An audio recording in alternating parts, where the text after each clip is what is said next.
evidence.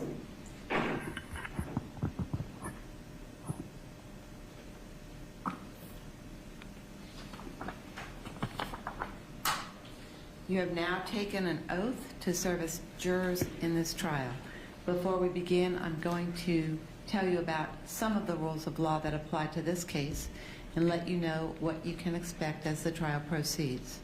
It is my intention to give you most of the rules of law that apply to this case, but it might be that I do not know for sure all of the rules that apply until I have heard all of the evidence. I can anticipate most of the law and give it to you at the beginning of the trial so that you will better understand what to be looking for while the evidence is presented. If I later decide that different or additional law applies, I'll tell you. In any event, at the end of the evidence, I'll give you the final set of jury instructions on which you must base your verdict. At that time, you will each have a complete written set of the instructions, so you do not have to memorize what I'm about to tell you. In a few moments, the attorneys will each have a chance to make what are called opening statements. In an opening statement, an attorney is allowed to give you his or her views about what the evidence will be in the trial and what you are likely to see and hear in the testimony. After the attorney's opening statements, the plaintiffs will bring their witnesses and evidence to you. Evidence is the information that the law allows you to see or hear in deciding this case. Evidence includes the testimony of the witnesses, documents, and anything else that I instruct you to consider. A witness is a person who takes an oath to tell the truth and then answers attorney's questions for the jury. The answering of attorney's questions by the witness is called giving testimony. Testimony means statements that are made when someone has sworn an oath to tell the truth. The plaintiff's lawyer will be asking the witness the questions. Certain documents or other evidence may also be shown to you during direct examination. After the plaintiff's witnesses have testified, the defendant would normally have the opportunity to do cross-examination and then present their own testimonies. They have elected not to participate in this trial, so that part of the trial will not occur. It is important to you, it is important that you remember the testimony comes from the witnesses. The attorneys do not themselves give testimony, and they are not themselves witnesses.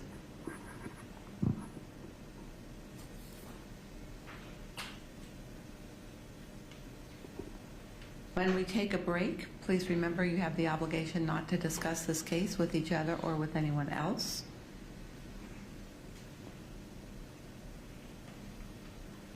After all of the evidence has been presented to you, I'll instruct you on the final law that you must follow.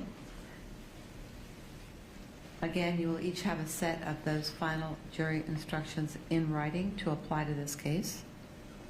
The attorneys will then have the opportunity to make their final presentations to you, which are called closing arguments. You will then go to the jury room and discuss and decide the questions I have put on your verdict form. The discussions you have and the decisions you make at that time are called your jury deliberations. Your jury deliberations are absolutely private, and neither I nor anyone else will be in the jury room with you while you conduct those deliberations. When you've finished answering the questions on the verdict form, simply advise the court deputy. We'll all return to the courtroom where your verdict will be read. When that is complete, you will be released from your assignment as a juror. Please remember to keep an open mind and pay close attention to the testimony and other evidence as it comes into the trial, and avoid forming any final opinions or telling anyone else your views on the case until you have heard all of the evidence and begun your deliberations. The time and place for coming to your final opinions and speaking about them with your fellow jurors is during deliberations in the jury room After all of the evidence has been presented, closing arguments have been made, and I have instructed you on the applicable law. It is the things you hear and see in this courtroom that matter in this trial. You cannot do any independent research or investigation into the facts of this case. This is as you are aware, a high-profile case. In the event this case goes to tomorrow, you certainly cannot watch any news accounts or any postings on any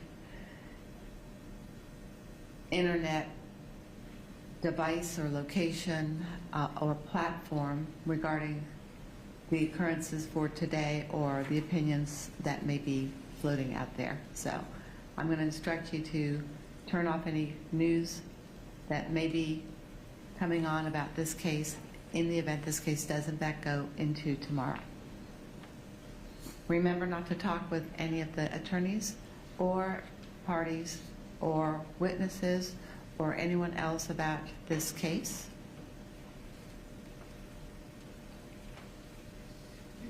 Only you get to deliberate and answer the verdict questions at the end of the case. I will not intrude into your deliberations at all, and I am required to remain neutral. So please do not assume that I prefer one decision over another, and please do not try to guess what my opinion is about any part of the case. Discussing and deciding the facts is your job alone.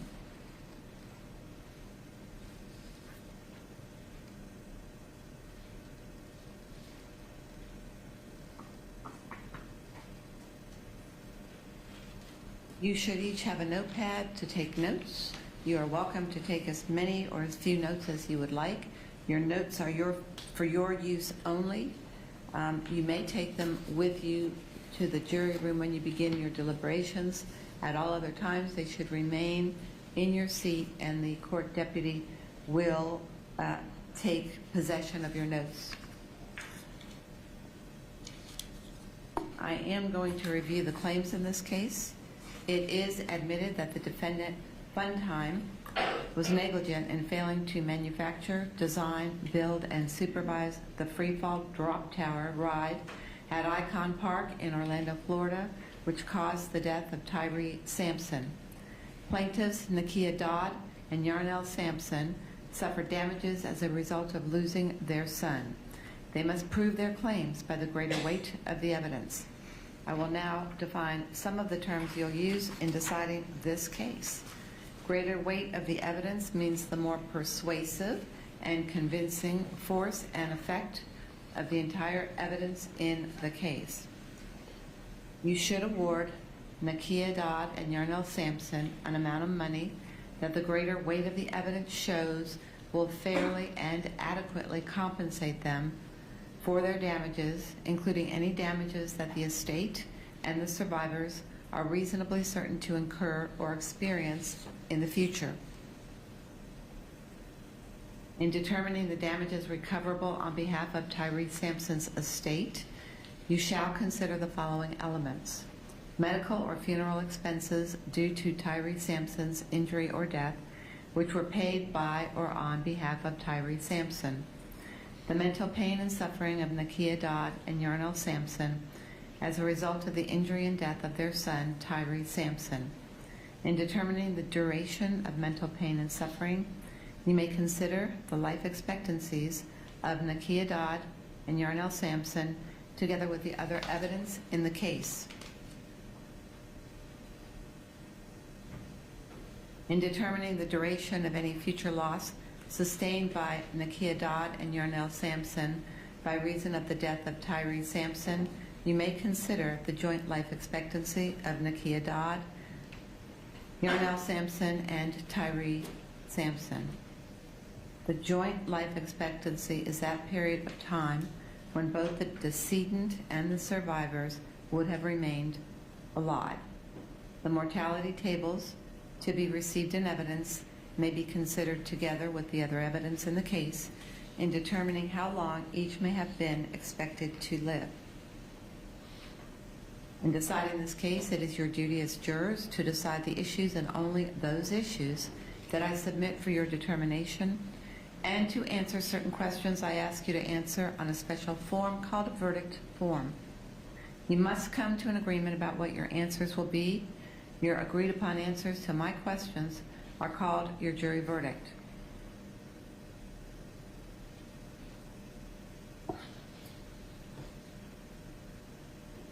The evidence in this case consists of the sworn testimony of the witnesses, all exhibits received in evidence, and all facts that were admitted or agreed to by the parties. In reaching your verdict, you must think about and weigh the testimony and any documents, photographs, or other material that has been received in evidence. You may also consider any facts that were admitted or agreed to by the lawyers. Your job is to determine what the facts are. You may use reason and common sense to reach conclusions. You may draw reasonable inferences from the evidence, but you should not guess about things that were not covered here, and you must always apply the law as I explain it to you. Let me speak briefly about witnesses. In evaluating the believability of any witness and the weight you will give the testimony of any witness, you may properly consider the demeanor of the witness while testifying, the frankness or lack of frankness of the witness, the intelligence of the witness, any interest the witness may have in the outcome of the case, the means and opportunity the witness had to know the facts about which the witness testified, the ability of the witness to remember the matters about which the witness testified, and the reasonableness of the testimony of the witness considered in the light of all of the evidence in the case and in the light of your own experience and common sense.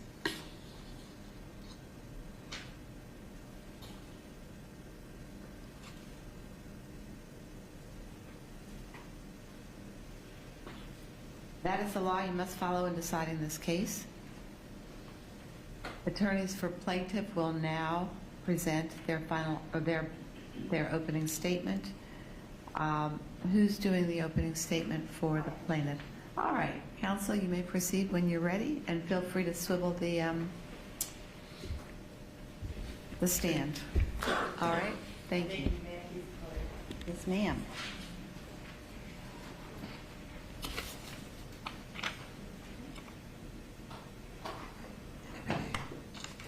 Good afternoon. Tyree Sampson. We've been talking about him all morning. I wanted to introduce you to Tyree. This is Tyree. He remains 14 years young. And we're going to talk about why and how this happened. At the end of the day, this is why we are all here. We are here for Tyree. His parents are here, his siblings, and you, the Tyree Sampson jury, are here to bring justice to the injustice that happened to this family. On March 24, 2022, Tyree was taken from us in the most violent manner imaginable.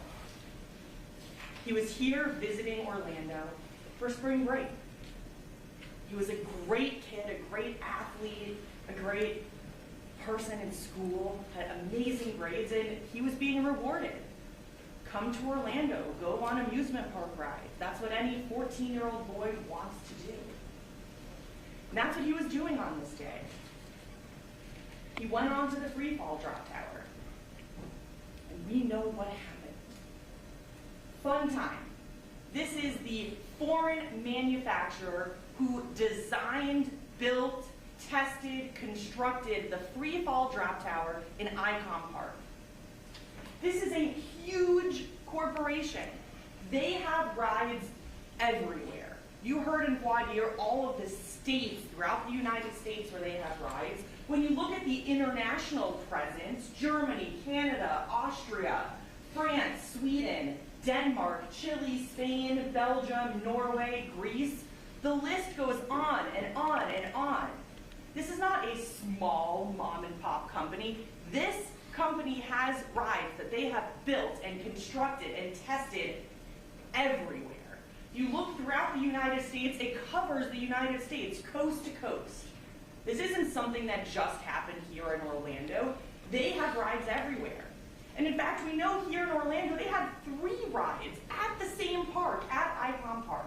The Free Fall Drop Tower, the Slingshot, and the Starflyer, all manufactured by Fun Time. When you look at the rides throughout the United States, name your favorite theme park, it's gonna be on the list.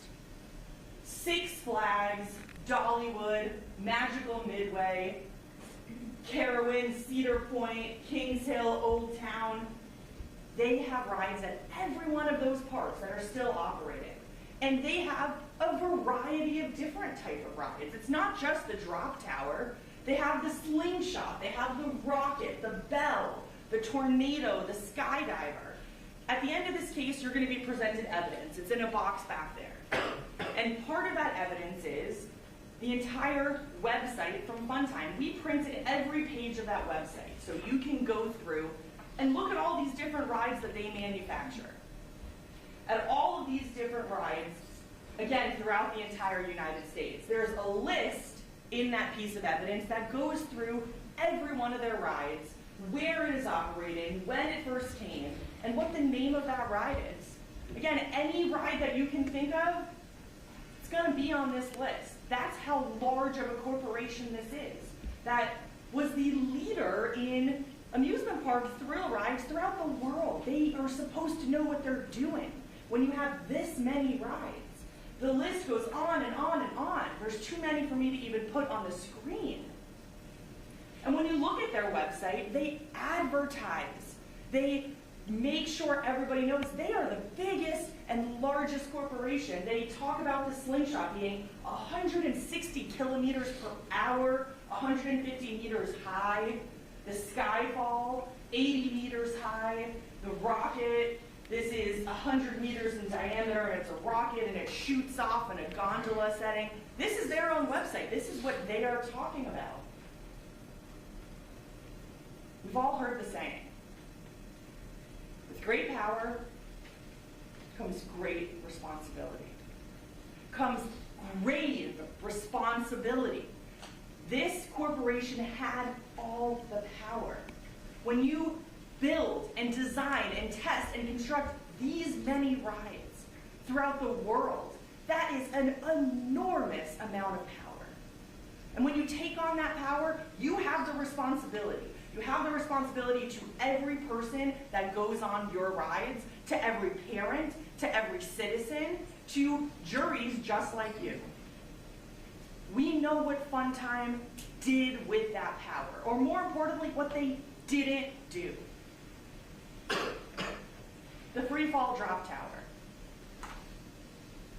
All of you told us in jury selection you're familiar with this ride. You're unfortunately familiar with this tragic case.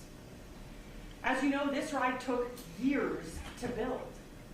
It stood 430 feet tall. And the way that this ride operated is there was a big tower in the middle, and then there was a number of seats, 30 seats that went in a circle. And those seats, you get onto the ride, you pull down a harness, and that ride slowly, slowly starts crawling up. 100 feet, 200 feet, 300 feet, all the way until it gets to the top at 430 feet. When it gets to the top, the ride starts rotating very slowly, 180 degrees. So as you're in that ride, you can see the view of all of downtown Orlando. And then that ride tilts you forward 30 degrees. So now, all you see is straight down 430 feet. And it doesn't drop immediately, it waits. And you linger, and you're sitting there, staring down until the ride starts falling at over 4 Gs. That is more force than an astronaut feels when the rocket takes off to space. At over 75 miles an hour, the ride starts dropping and plummeting to the ground. You know the one thing this ride didn't have? A seatbelt. They built the largest and tallest drop tower in the world. It's on their own advertisements. In the world. Not in Orlando, not on iDrive, not in Florida, not in the United States, in the world. They built the highest tower, the most dangerous tower. They didn't install a $10 seatbelt. They didn't install a $10 seatbelt for the highest and most dangerous ride in the world. This is what the seats look like before the ride was demolished. They have the harness that comes over your shoulder, no seatbelt. This seatbelt would have connected by the end of the harness to the seat. This would have connected right there between your legs. None of us would be here today. Tyree would be with us. He would never have been able to fall out of that ride. He never would have been able to ride it because the seatbelt wouldn't have fit. This is a video taken by the Department of Agriculture after this incident, and this shows you how the ride operates. As you can see, Bobby, was it playing? Okay. You clipped it, so it's just going down? All right, so the way that this video is, this is after the tragedy. The Florida Department of Agriculture was hired to investigate this tragedy. And so as I told you, the ride goes up into the air, and then you can see it pauses in the air, and then you're going to see it drop.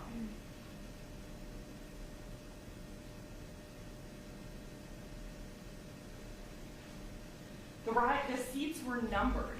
So they were numbered seats 1, 2, 3, 4, all the way to seat 30.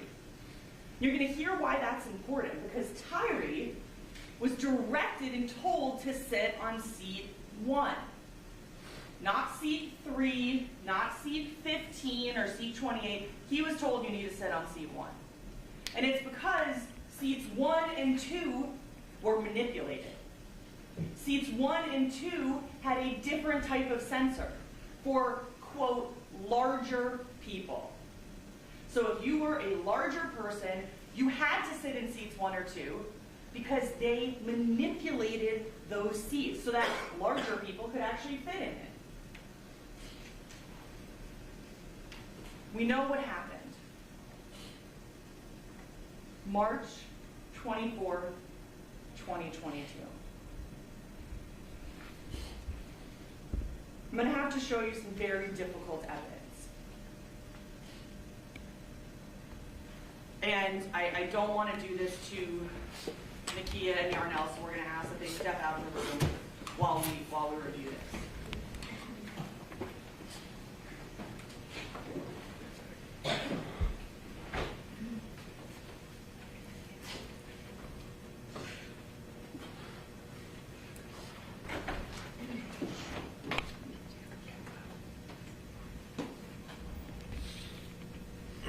I do not want the evidence to be played, recorded, or displayed on the camera today.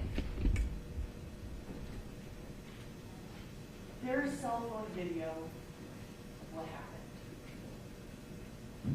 I wish we didn't have to show this to you. We're going to play this for you only twice today. Once in opening and once in closing. We're not going to belabor this. It's something that we don't want to have to share.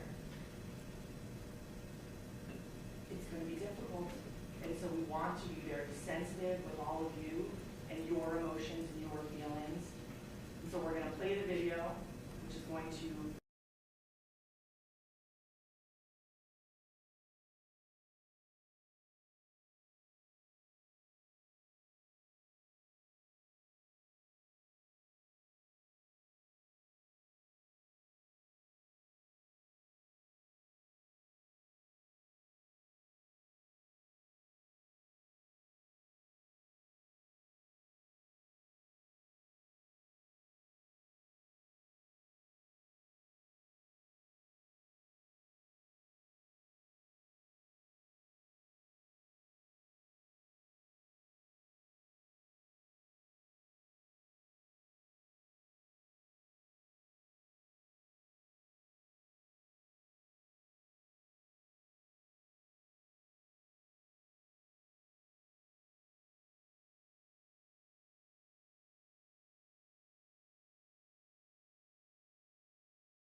We're going to have the website when you go and deliberate. You can look at all of those photographs. Here's another one of their rides. It has that harness. Guess what else it has? It has the seatbelt. Another Fun Time ride. It has the shoulder harness. It has a seatbelt. Another ride. Seatbelt, seatbelt. Seatbelts on every seat. The pictures and the list go on and on. We talked about this in jury selection. Those of you who ride thrill rides, there are seatbelts on those rides. Every one of these rides on their website. But yet when they choose to build the largest, tallest, most dangerous, no seatbelt. And in their own manual, they say, we don't need a seatbelt because the restraint system is so top of the line, is so great. Well, is it? That leads us to their second failure, that this restraint mechanism was not top of the line. This harness was not, because they manipulated it. The way these seats work is you pull down this harness over your head. And as you pull it down over your head, it starts getting closer and closer to your body. And then there's a light off to the side that once it is in a place that the engineers have determined is safe enough, the light goes off. And that's when you know that the restraint is in place, that you cannot get out of the ride. For seats 1 and 2, they went in and changed that safety sensor so that when you're pulling down that ride, it stops sooner than it should have. It stops before the engineers and all of the mathematics say is appropriate. Why would Funtime even manufacture a ride that allows that to be adjusted? If you know what the correct mathematical formula is that's going to keep a person in a ride, why would you ever allow that to be adjusted? And it was adjusted. They trained their employees to say, seats 1 and 2 are for larger guests. We want to get more traffic in the door. We want to have as much money as possible. Profits over people. And they trained and told them, sit them here. That's why Tyree sat in seat 1. He was directed to go to seat 1. After this, again, the Florida Department of Agriculture commissioned an independent report. It wasn't our firms. We're all here together today. Not one of our attorneys paid this engineering firm. Funtime didn't pay them. The Florida government, the Florida Department of Agriculture. And they found that the reason that he fell out of this ride to his death is because this seat was manipulated. This picture says it all. Every other seat had a gap of 3.3 inches between the bottom of the harness to the seat. Tyree's seat had over 7 inches, over double what every other seat had. That's how he fell out of the ride. If there was a seatbelt right in that opening, none of us would be here today. This is a side view. As you can see, the seat is not far down enough. This is how he slipped and fell out of the ride. This is how this manufacturer who operates rides all over the United States and the world, this is how they put this safety sensor. This is it. Anybody with a screwdriver can change that. How is that safe? Anybody with a screwdriver can manipulate it to the extent that somebody can fall out of a ride. That is not properly designing or manufacturing or constructing the most dangerous ride you can think of. The Department of Agriculture found the conclusion that Funtime was at fault. Funtime chose not to appear here in the courtroom today. Unlike all of you who took your jury summons and fulfilled your obligations, like we have that one juror in the morning, they threw it in the trash. They didn't want to look at Nakia and look at Yarnell and explain why there was no seatbelt.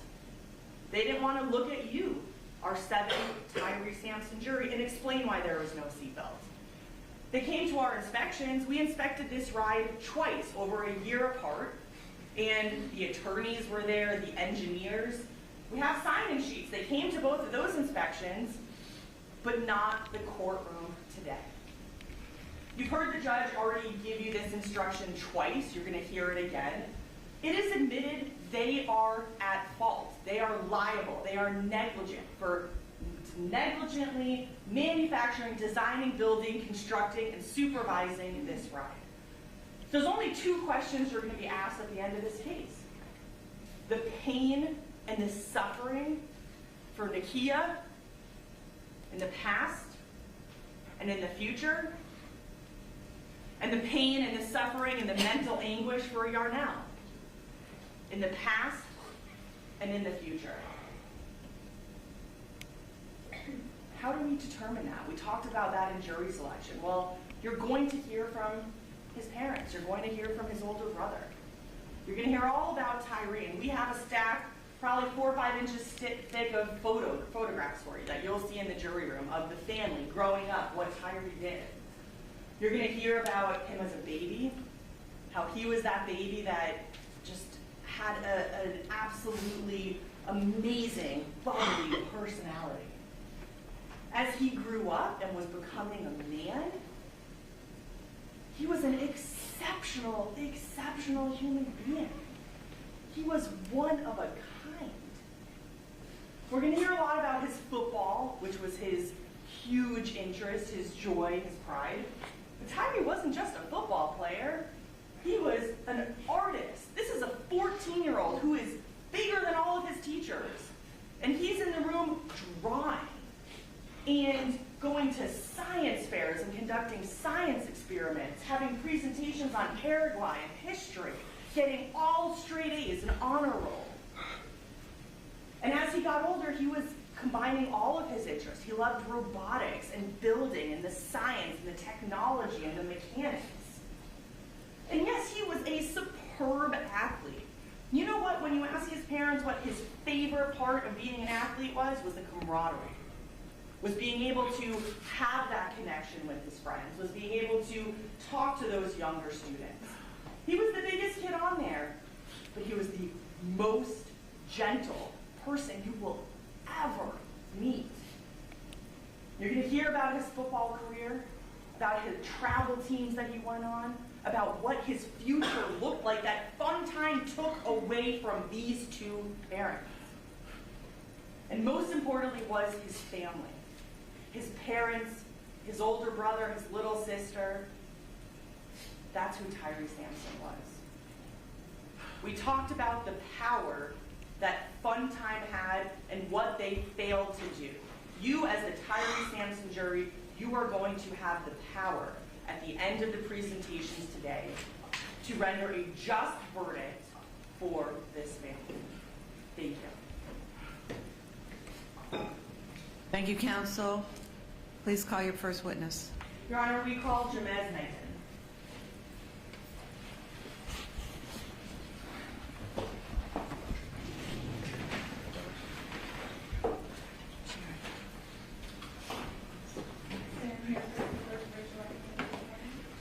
Do you solemnly swear or affirm that the testimony you give in this matter will be the truth, the whole truth, and nothing but the truth, so help you God?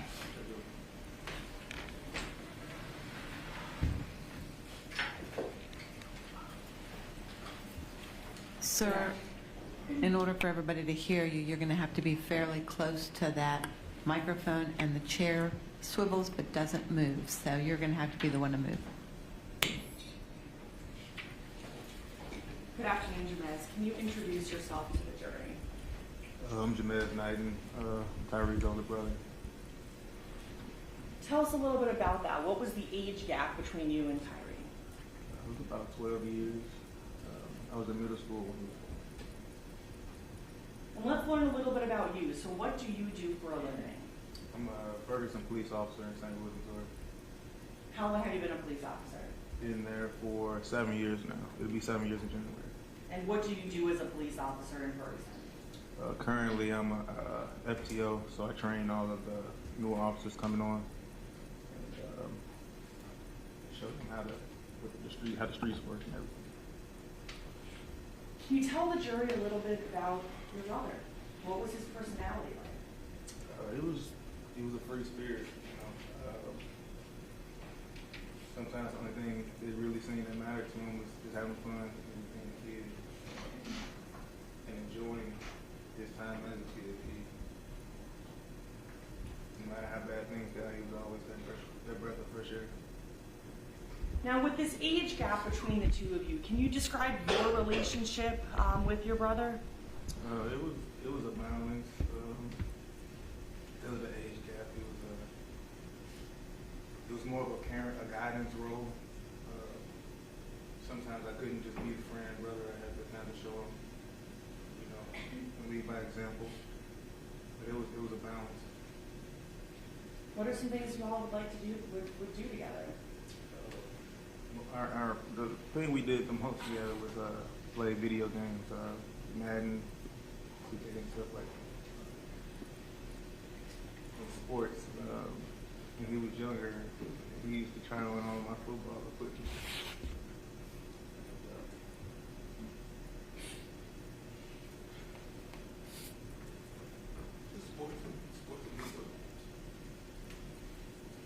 We saw your little sister in the room earlier. I know she had to step out of the courtroom. Can you tell us a little bit about her relationship with Tyree? They were really close. And Tyree was the big brother to her. And I was the oldest, so I always wanted the older brother. I was blessed with a younger brother that was bigger than me. And he was the big brother that I always wanted to her. What do you mean about that? What kind of big brother was he? Just close. They played together. You could tell they just had a bond where they could just talk about anything with each other. What type of things would he play with Ania about? Thing that comes to mind is tag. We all used to kind of just randomly play tag. Just throughout the house, just run around. House, chasing each other.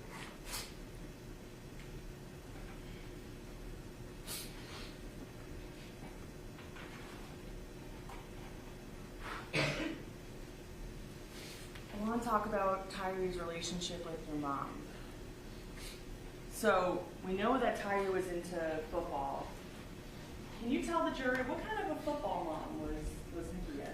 She was very supportive.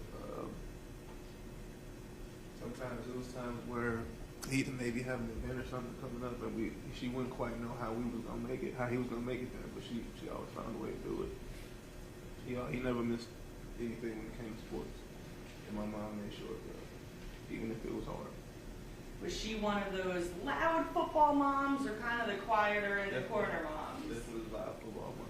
And what do you mean by that, by the loud football You mom? knew exactly where she was. All right, and did your brother have a nickname? What kind of cheers would your mom do for your brother? Called him Big Tick. And it was almost parent wild. Even as a kid, he was bigger than the other little kids. And it was just apparent that he was born to play football. What about some other traits that your mom passed on to your brother? Was he did he have manners? And tell us a little bit about that. My mom instilled yes sir and no sir into it. So we addressed anybody older than us or anybody at all. It's yes sir, no sir. And Tyree, he really adopted that from my mom. Did your mom like to cook Tyree any good particular meals? Yeah, his favorite meal was pork chops and broccoli and cheese and rice.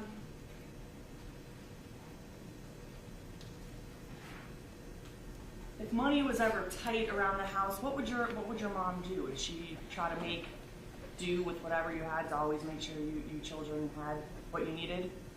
I honestly don't know sometimes. My mom, like I said, she just found a way. And that was even when I was a kid. It was, we didn't have the perfect life, but it wasn't the worst either. And there was times that we didn't have certain things, but she always found a way. And I never questioned how. I was thankful that she did. Would your mom go without so that she could provide for you and your two Absolutely. siblings? Several times, more times than I probably even know of. We're now here almost 3 years since this tragedy. Can you tell the jury how your mom's doing these days? She's being strong. She spends a lot of time with family. We have a lot of family time with our grandmother and cousins and stuff like that. But it's it's always the silence that's the hardest. You know, at the end of the day, when nobody's around and it's just yourself and your thoughts, that's when, you know, that's the time that's hardest, and that's what I see my mom working through the most. Your mom recently moved to be closer to you and your family, right? Can you tell the jury when she moved houses, does Tyree still have a room at her house? Yes, he has a room that, you know, a normal bedroom with the mattress and dresser and everything in there, but in the basement there's like a memorial, and it has cardboard cutouts and all the things that was in that he used to play with in his room, his football jerseys, cleats, video game controllers, basically anything that he spent a lot of time doing or using. You can walk in there and see it, and you can kind of feel him in there. I know that you have recently expanded your family. How many children do you now have? I have 3 children, 2 girls and 1 newborn boy. All right, and when was your son born? October 8th this year. All right. What is your son's name? Major, his middle name is Tyree. And is that obviously for your brother? What are some things that you're looking forward to do with your son that you wish you could have done with Tyree? My son,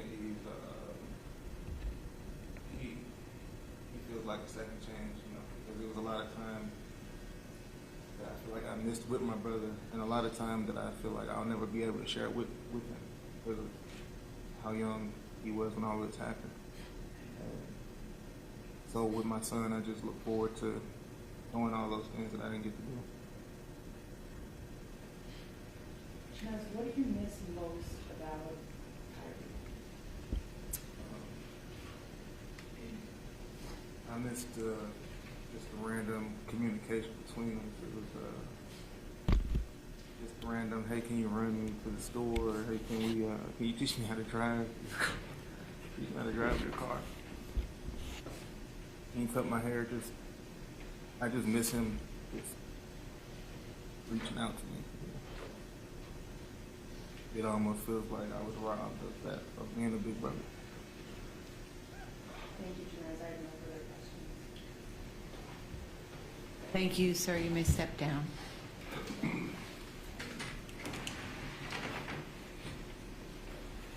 Plaintiff, call your second witness.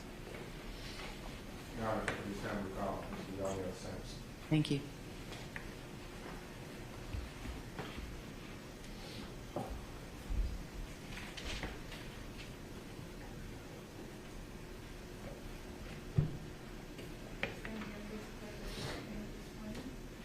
Do you solemnly swear or affirm that the testimony you will give in this matter will be the truth, the whole truth, and nothing but the truth, so help you God? Yes, ma'am. May it please the court. You may be seated. Go ahead and get comfortable whenever you're ready. Thank you, Your Honor. Good afternoon, ladies and gentlemen of the jury. Gentlemen of the jury. I'm Attorney Ben Crump with this great team of lawyers. We represent the parents of Tyree Sampson in this terrible loss for his parent. But we're going to now hear questions to his father about his only son, his only child. Could you introduce yourself to the members of the jury? My name is Yarnell Sampson. I am Tyree Sampson's father. Where do you currently reside, Mr. Sampson? St. Louis, Missouri. Can you briefly describe your occupation and daily life before this incident? I have my own parking lot security company, and I'm a certified chef. I have my own food truck. How would you describe your relationship with your son, Tyree, Mr. Sampson?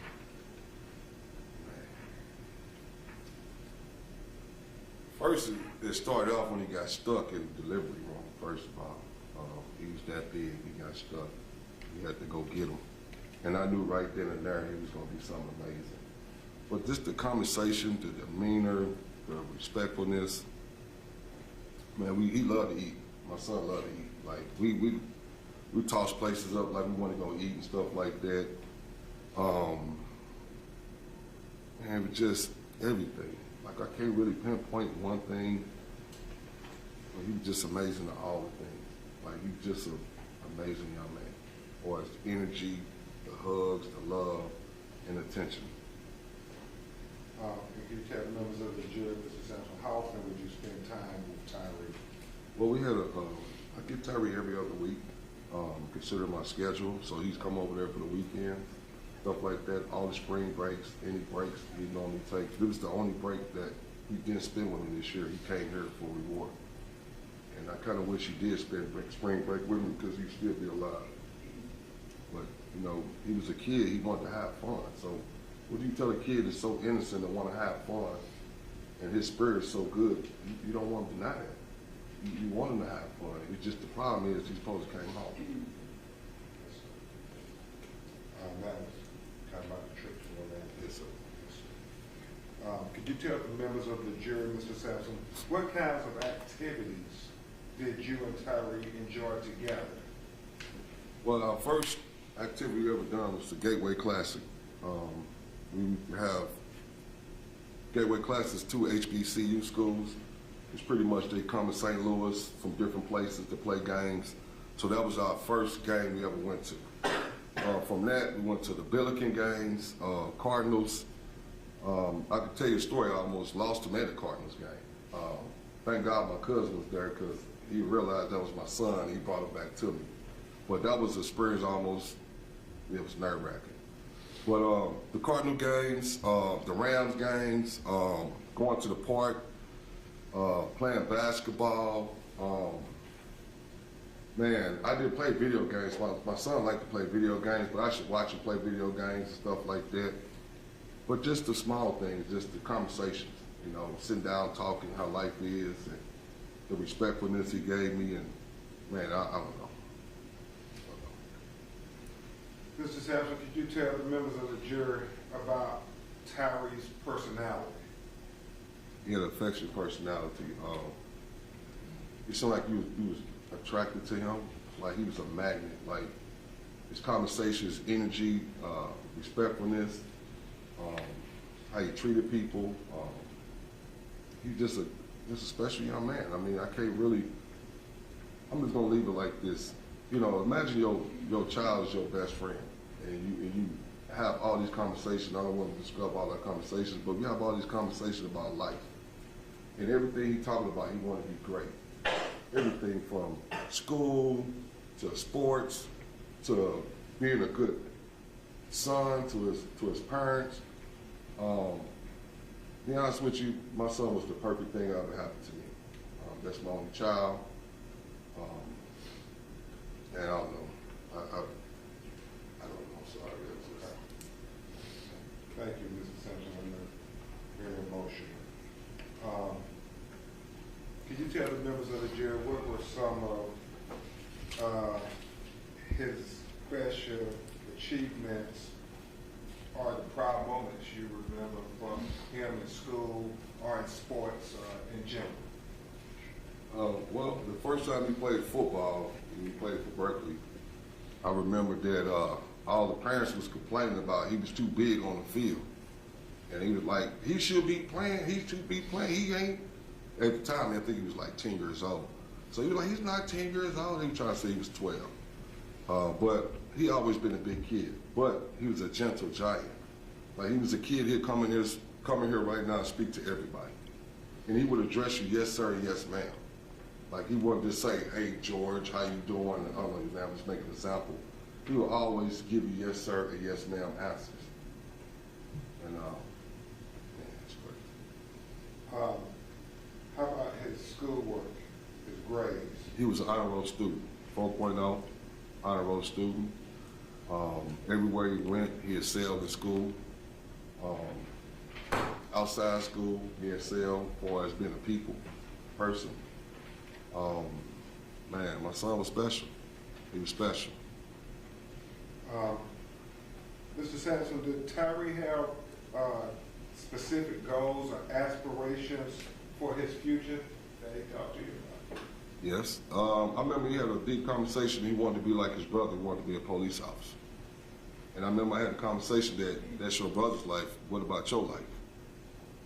and he came up with a couple of ideas. I think he was going to be either law enforcement or a firefighter because he always wanted to help.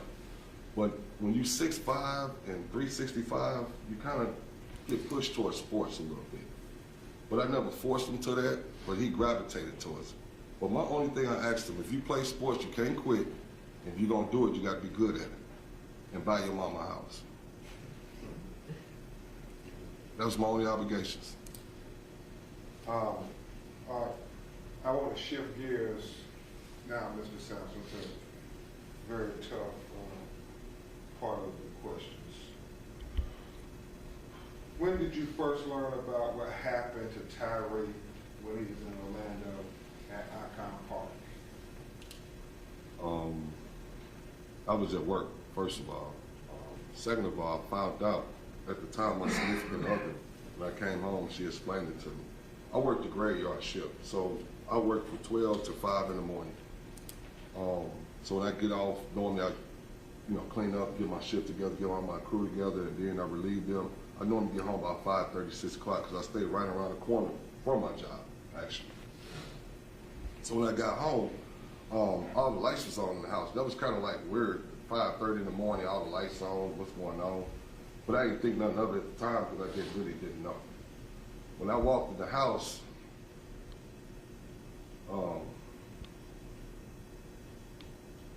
somebody asked me, can I sit down for a minute? I asked her why. Well, you want me to sit down? And I guess she knew right then and I didn't know. And she said, I want to show you something. What you going to show me? She tried to show me the video on my cell phone. And I turned my head instantly. And I'm like, well, what is that?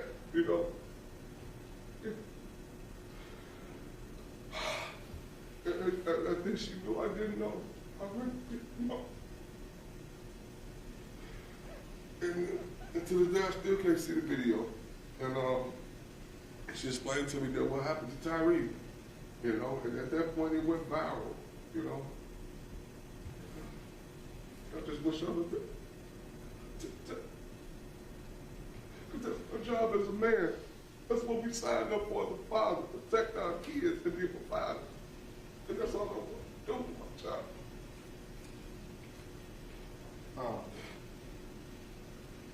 Mr. Sampson, how has Tyree's death affected you and your family?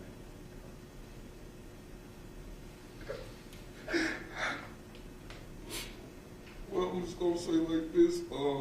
My family stood up because of this. I miss my family union shit.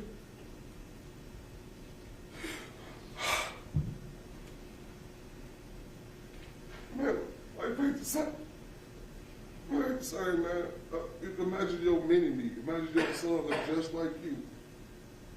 And he got the best of both worlds. Both parents is good to him. And he, and he had the world to offer. The world should have had a chance to realize how great he was. And I just felt like that he didn't reach his full potential because his potential was unlimited. I didn't want to before he could be a doctor, lawyer. I asked him not anything but damn. What do we do? What do I do? Where do I go from here? I don't know where to go. I lost my hair, I lost my teeth, I lost weight, I lost 30 pounds of weight, man. What I'm gonna do? I gotta see a mental psychiatrist the rest of my life. And then for them not to be here just to give me my closure, I feel robbed.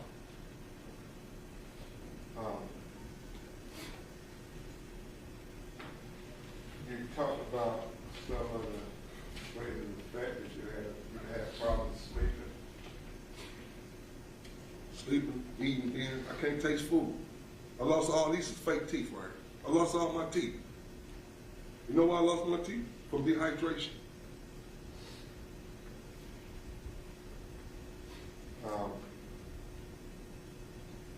I want to ask, what effect has it had I can't sleep. Food don't taste the same then. That's my only child.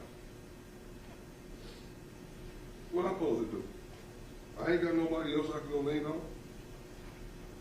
What death will do sometimes to a family, it can split families up because everybody grieves different. You know, you're going to have some situations that people point fingers. You have situations that it affected my family to the point that it split my family up almost to the point.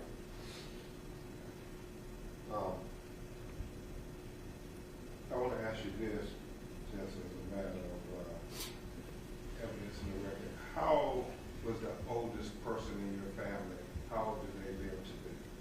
My great-grandmother was 98 years old. My oldest uncle was 89.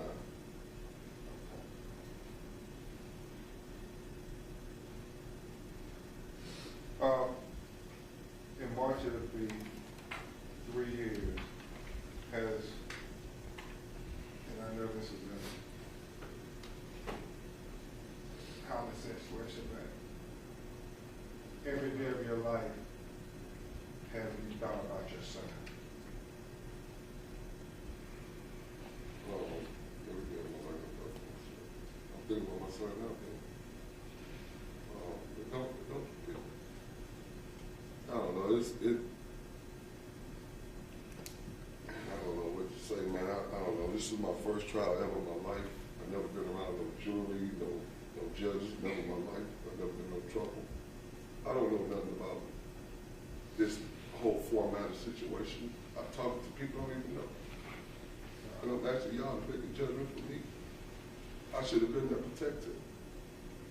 I failed to. And I know that's part of mental anguish, you not being there. And I'll try to wrap this up. I know how difficult this is. His birthday, August 17th, it's been 2 minutes since the tragedy. How did you feel when his birthday is coming around now?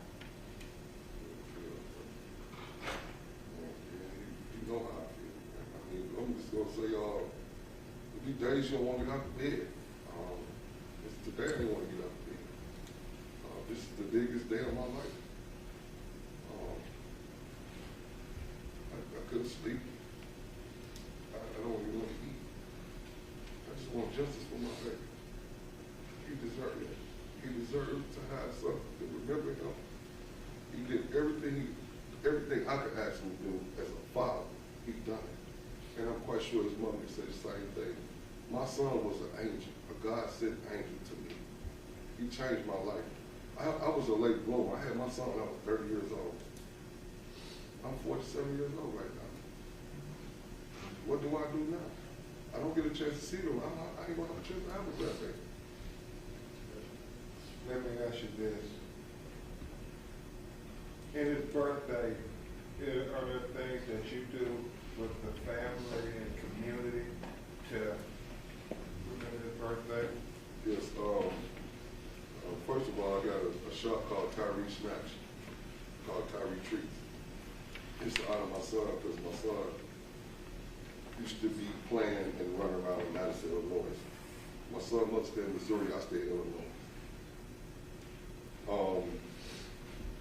My son used to come, everybody know my son because that's how he was, from the adults to the kids, because everybody that came across him, he touched some kind of way. Either he was trying to help an older person take the groceries in the car or something like that. But to answer your question, Ben, I do what you call a balloon release every year for my son since he passed away. What we do is try to focus on the community to less problem kids, and we don't want no kid to go to sleep hungry. So we give out free food, we have free games, and I try to make it as fun as possible for the kids, because that's what Tyree would have wanted. Because to be honest with you, he was a big kid. Final 2 questions, Mr. Sampson. You've come to Florida a lot since this tragedy to try to have legislation passed. Why was the Tyree Sampson legislation important to you? Can you tell members of the jury? To be honest with you, when I first heard the situation on the news, it just ain't feel right. If you're a parent, you know that gut feeling. Like, something ain't right with your child, you know what I'm saying? And you just can't pinpoint it. At the time, I couldn't pinpoint it. But I just felt like something wasn't right. Some of the legislation. So, from there, I wanted to say, the real reason, the inspiration was Shay Johnson. Somebody was faking like she was our cousin, was relative to me and the kid died. She was no relations at all. But what that did, it lit a spark plug in me. If a stranger can do this, and I'm sitting up here crying, just let myself go to waste, what can I do to try to help? And when I didn't know whether to start or go or even try to even get around to this. But when I started digging into it, people was laughing at me. They was like, they're not gonna take you serious. You from St. Louis, you from the ports, probably stricken city.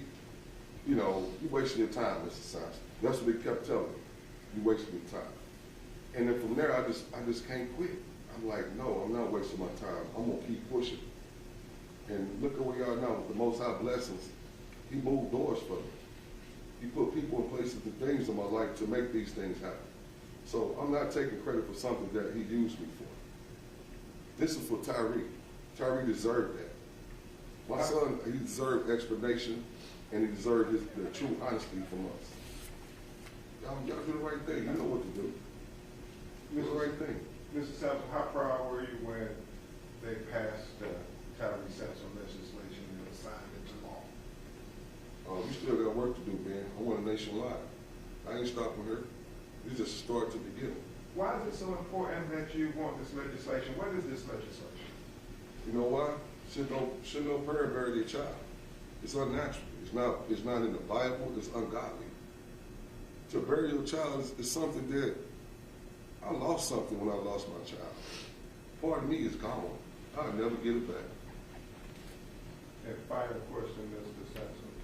What is your favorite memory with your son, Tyree Sampson? I got two memories. My first favorite memory, me and when the kid died, went to his first football game together at the Grambling HBUC at the game. We went to his first game together. My second favorite moment is when he picked me up off the ground when he hugged me. I never been picked up off my feet by somebody. Never mind. But anyway, he was that strong. He picked me up off my feet and hugged me and told me Dad he loved me. And he almost choked me to death because he's that strong. And I was begging him, put me down. And when he put me down, it was all love. But no, I don't have one particular moment. I can say that when I took him to the park and let him drive my car, that was a good moment. The first time he volunteered for the homeless, that was a good moment. The first time he volunteered for the Junior Flyers to pass out food for the youth football league, that was a good moment.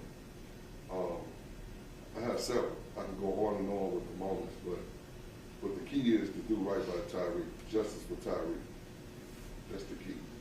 Thank you very much, Mr. Sampson, for sharing those moments with the members of the jury. Thank you. Thank you. You may sit down, sir. We're going to take a 10-minute recess. Resume in 10 minutes. All right, jury exiting. Please leave your pads and pens on your chair.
So it's technically called the default judgment. So we filed a lawsuit against the servant who didn't eventually answer. So we got a default judgment entered against them, and now we have to get the verdict to go to the court. Okay. Yeah. Okay, thank you. Hey, you got the sweater. Papa Doc.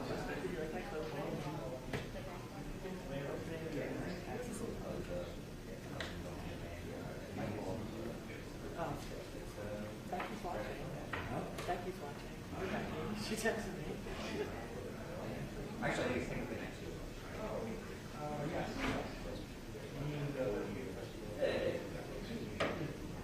Nope. This gets high.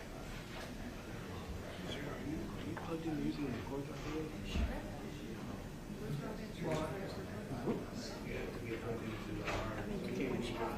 Say judgment stipulated. No, I was not. For the boom. Oh, I have the other thing here for my like this.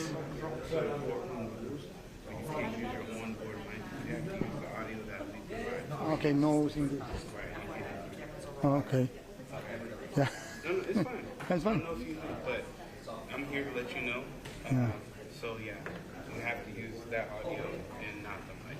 Oh, yeah. Okay. The different generations. They try it.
All rise.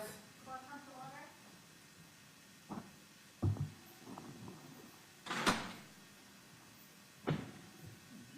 Be seated.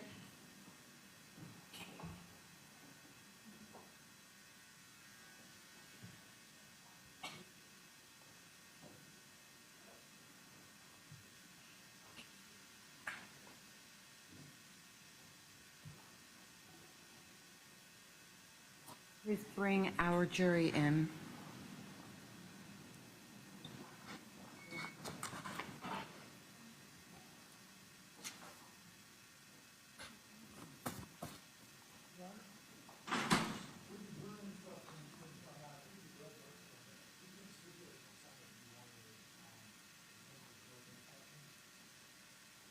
I have to read the law at the end of the All right, case. Mr. Henry.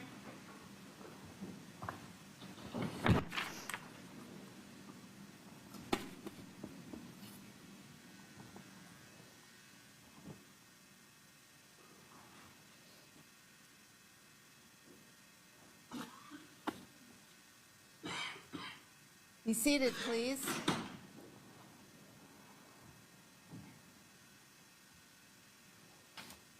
Plaintiff may call their next witness. Yes, Your Honor. We call Nakia Dot to stand.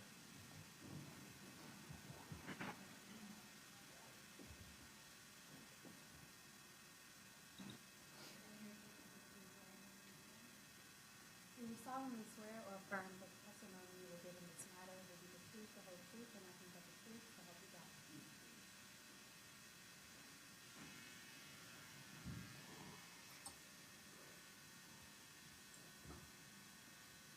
Ma'am, I'm going to ask that you speak right into the mic so that you could be heard. Whenever you're ready, counsel. Thank you, Your Honor.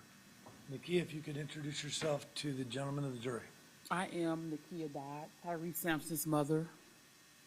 Nakia, I know that Ania, your daughter, was in the courtroom earlier. Did she go back to the hotel? Yes, she said it was kind of too much for her to take on, so she didn't want to continue the day with this. Well, you are our last witness, and I really want this to be about you and the jury. All I'm going to try to do is just ask you some questions, but I want you to talk to these folks who later on today will be deciding this case, okay? Yes. When is Tyree's birthday? August the 17th, 2007, Where was he born? St. Louis, Missouri. And can you describe Tyree as a baby? As a baby, born 8/17/2007, he was 8 pounds, 15 ounces, 23 inches. So with those numbers alone, I knew what I was up against. So I was already prepared in a sense. But as a baby, he was never the colicky or crying or spoiled, as we call the babies. He was always happy, go lucky around anyone. If you showed him love, even as a child, he in return showed the same thing. So we've got a picture behind you, so it's going to be a little difficult for you to make, you can see it with the screen. It's coming up on her screen as well. So now that's Tyree as a 1-year-old? Yes, 1 year old. Maybe a year and a week later, maybe. Yes. He looks very confident, standing up, and a big boy. And this is another picture of him playing on the couch. Yes. I'll say maybe 6, 7 months, maybe. And did Tyree, we heard a little bit about a nickname. Tell us about his nickname and how he got his nickname. The nickname that he came across was Big Tick. Big Tick was a name that he was given from the football coaches because he was almost always the youngest and always the biggest child on the team. Big Tick is like he was about to, be the next best thing out of St. Louis. So it was Big Tick, explosive, just the name stood behind him and meant a lot. And he carried it well. And I know that you have a shirt on and the families have a shirt on today. Do you mind showing, ladies and gentlemen of the jury, about your shirt and tell us the significance of that? This was, it just says Tyree Day on the front. This is for the 13th birthday. My name's on the back. We just took a picture, one of my favorite pictures from each year, and just put them in the letters, basically. This is for the birthday last year, the 13th birthday, I'm sorry. So we're going to go on a journey now through Tyree's life. And I want you maybe to start by telling me what kind of things did you guys like to do as a family? As a family, we try to, well, as far as me and my kids, we definitely did a lot of activities together. We were, picture here, carnivals, any outdoor activities, sports, anything that would acquire or will allow all of us to engage. I tried to make sure we all was able to participate in some form, shape, form, or fashion.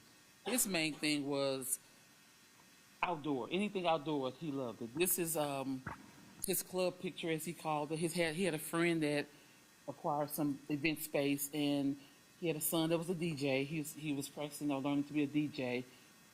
They had like a sports, I guess like a little sports area, pool table, door, that type of thing. Something for the young kids to do on the weekend instead of out doing something terrible. Tyree called this the club that he attended every Saturday on a regular basis, and this is one of the outfits that he wore to go to the club, as he called it. So anything that people and outdoors, that's what he was about.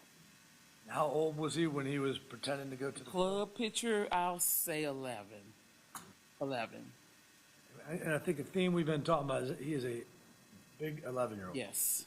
Yes. I know this picture is very special to you. This is, tell the ladies and gentlemen jury about this picture. This is the picture, my last picture that I had of him with the family. The family's cropped out, but this is the last picture. This is the only picture that my son is smiling on. If you guys pay attention to the rest of the pictures, he does not smile at all.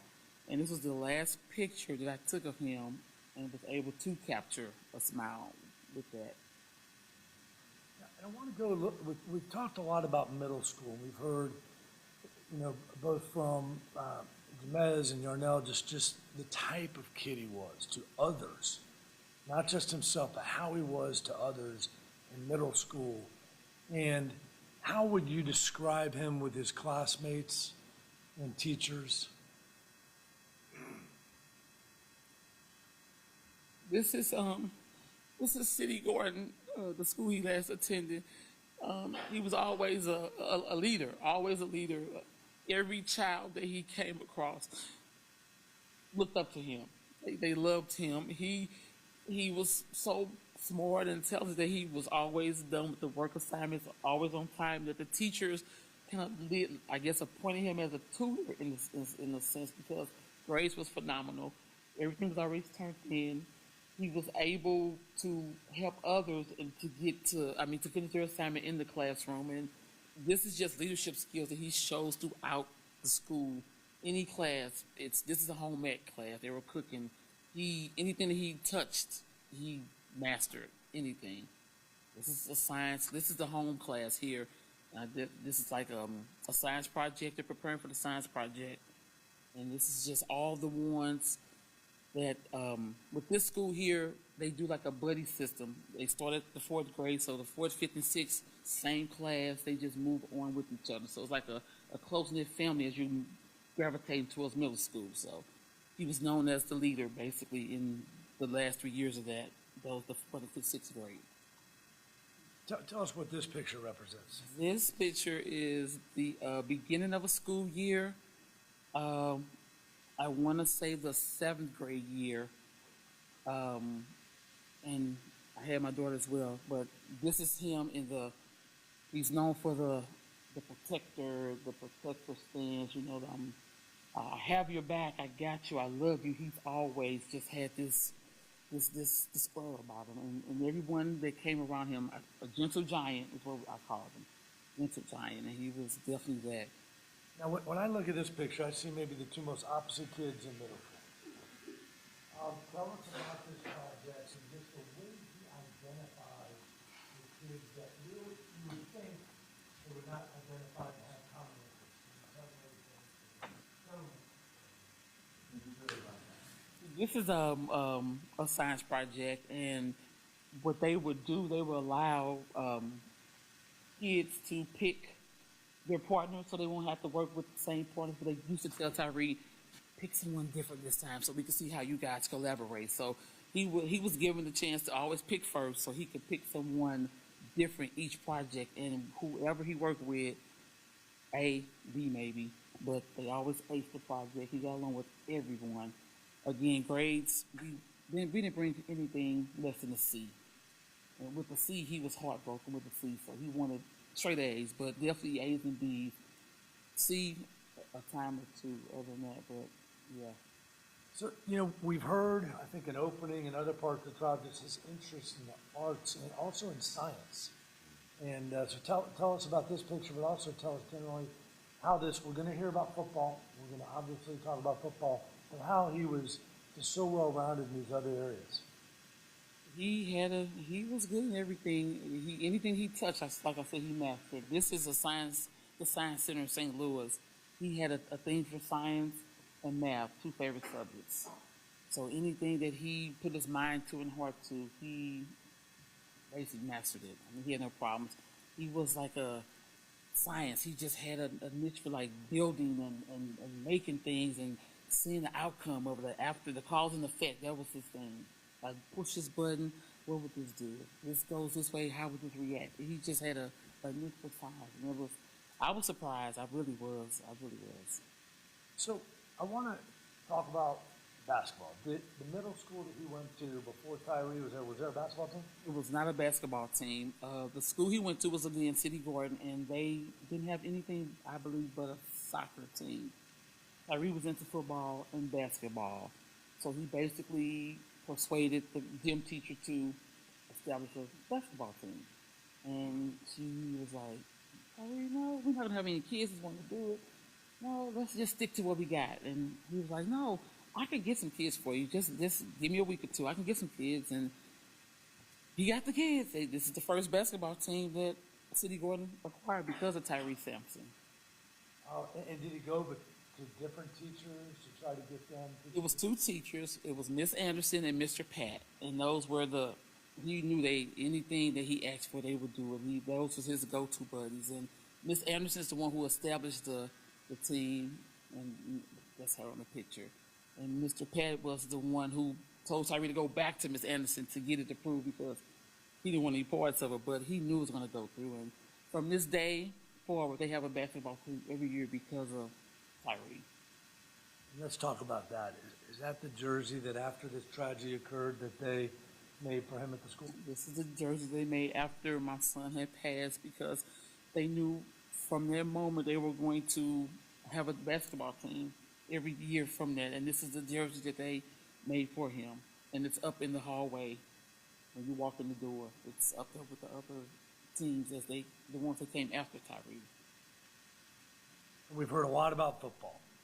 And so I want to talk about, first one we'll go back in time, but we know that at the time of this incident, he was traveling with one of his football coaches.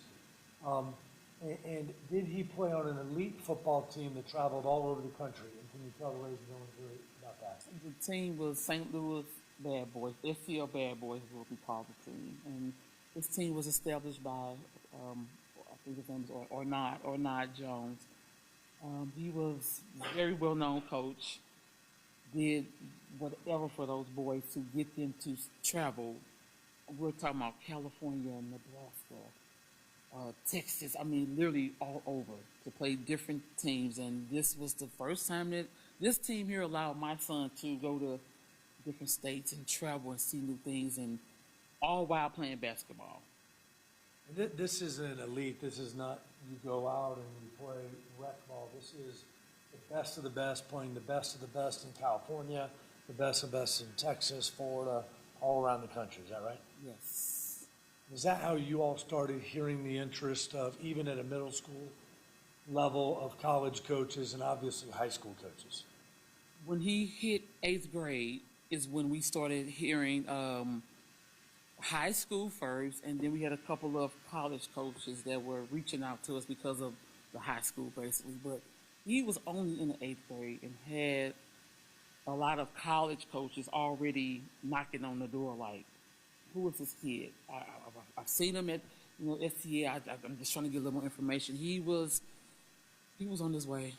He was definitely on his way. This is the first picture for the game, first one of the games at SCA Bad Boys, and he just had to get the photo done. And where was he going to go to high school? Did you already have plans for that? And tell us a little bit about that high school. The high school was going to be Eastside High. Actually, to back it up, it was going to be Cardinal Ritter. It was going to be Cardinal Ritter, depending on where I was living. That's how that came to play. Cardinal Ritter was the first one that reached out because they would go to the games and see him play and was like, okay, let's see what he got going on. When we denied Cardinal Ritter, we then went to Eastside. Eastside is the one that started getting him for conditioning and picking him up from the school to, he was doing practice as an 8th grader with high schoolers. So they definitely saw the potential in him at an early age. He was supposed to start 9th grade, which is the year he passed, of course. But Joseph started that following year, so they had him early to what they call the conditioning part, and that was the school that we went with, Eastside High. This is when you're starting out? This is when he first started out. How old is he in this picture? He was 5 on this picture. How much did he love the game? I mean, I really want you to tell this jury, the Tyree jury, how much did he love sport football? Tyree loved, that's him in the back, all the way in the back, always the biggest one. But this was the Hurricanes. Tyree loved the football. He would eat, sleep with the football. School, he'd come home, where's the football? And he'd try to get me to come out, throw the ball with me. I'm like, I wish I had a brother or something younger that that would run with you, but football was the thing, and he had claimed that at a very, very early age, that he was going to be an athlete. This is the picture. That's the coach, Coach Jones at the bottom, the one that sponsored all the trips for the traveling and everything. They were playing states for STL Bad Boys. Can you tell who's in this picture with? This is two of the ones on the outside are two of the closest friends. The one that, I don't know, this one here, Leon Howard, that is the one that was with my son when his life was taken from him on a ride. So Leon, so if I'm looking at this, he's on the right. He was the boy that was next to Tyree. Tyree. His father was one of the coaches. Yes. Is that Tyree's? This is one of the signature pictures they have. It's a group in St. Louis called Under the Radar. They just different, I guess photographers come to different games and they just capture good pictures of the boys playing, and they caught him coming onto the field, and this was the one that really got him recognized, from coaches and other schools, because this is just like a bold statement, a bold picture. Like, I'm here, I came to play. We all might have dreams as a young kid of playing professional football, but when you look at this picture, you look at this size and the interest as an 8th grader from college coaches, was that his goal?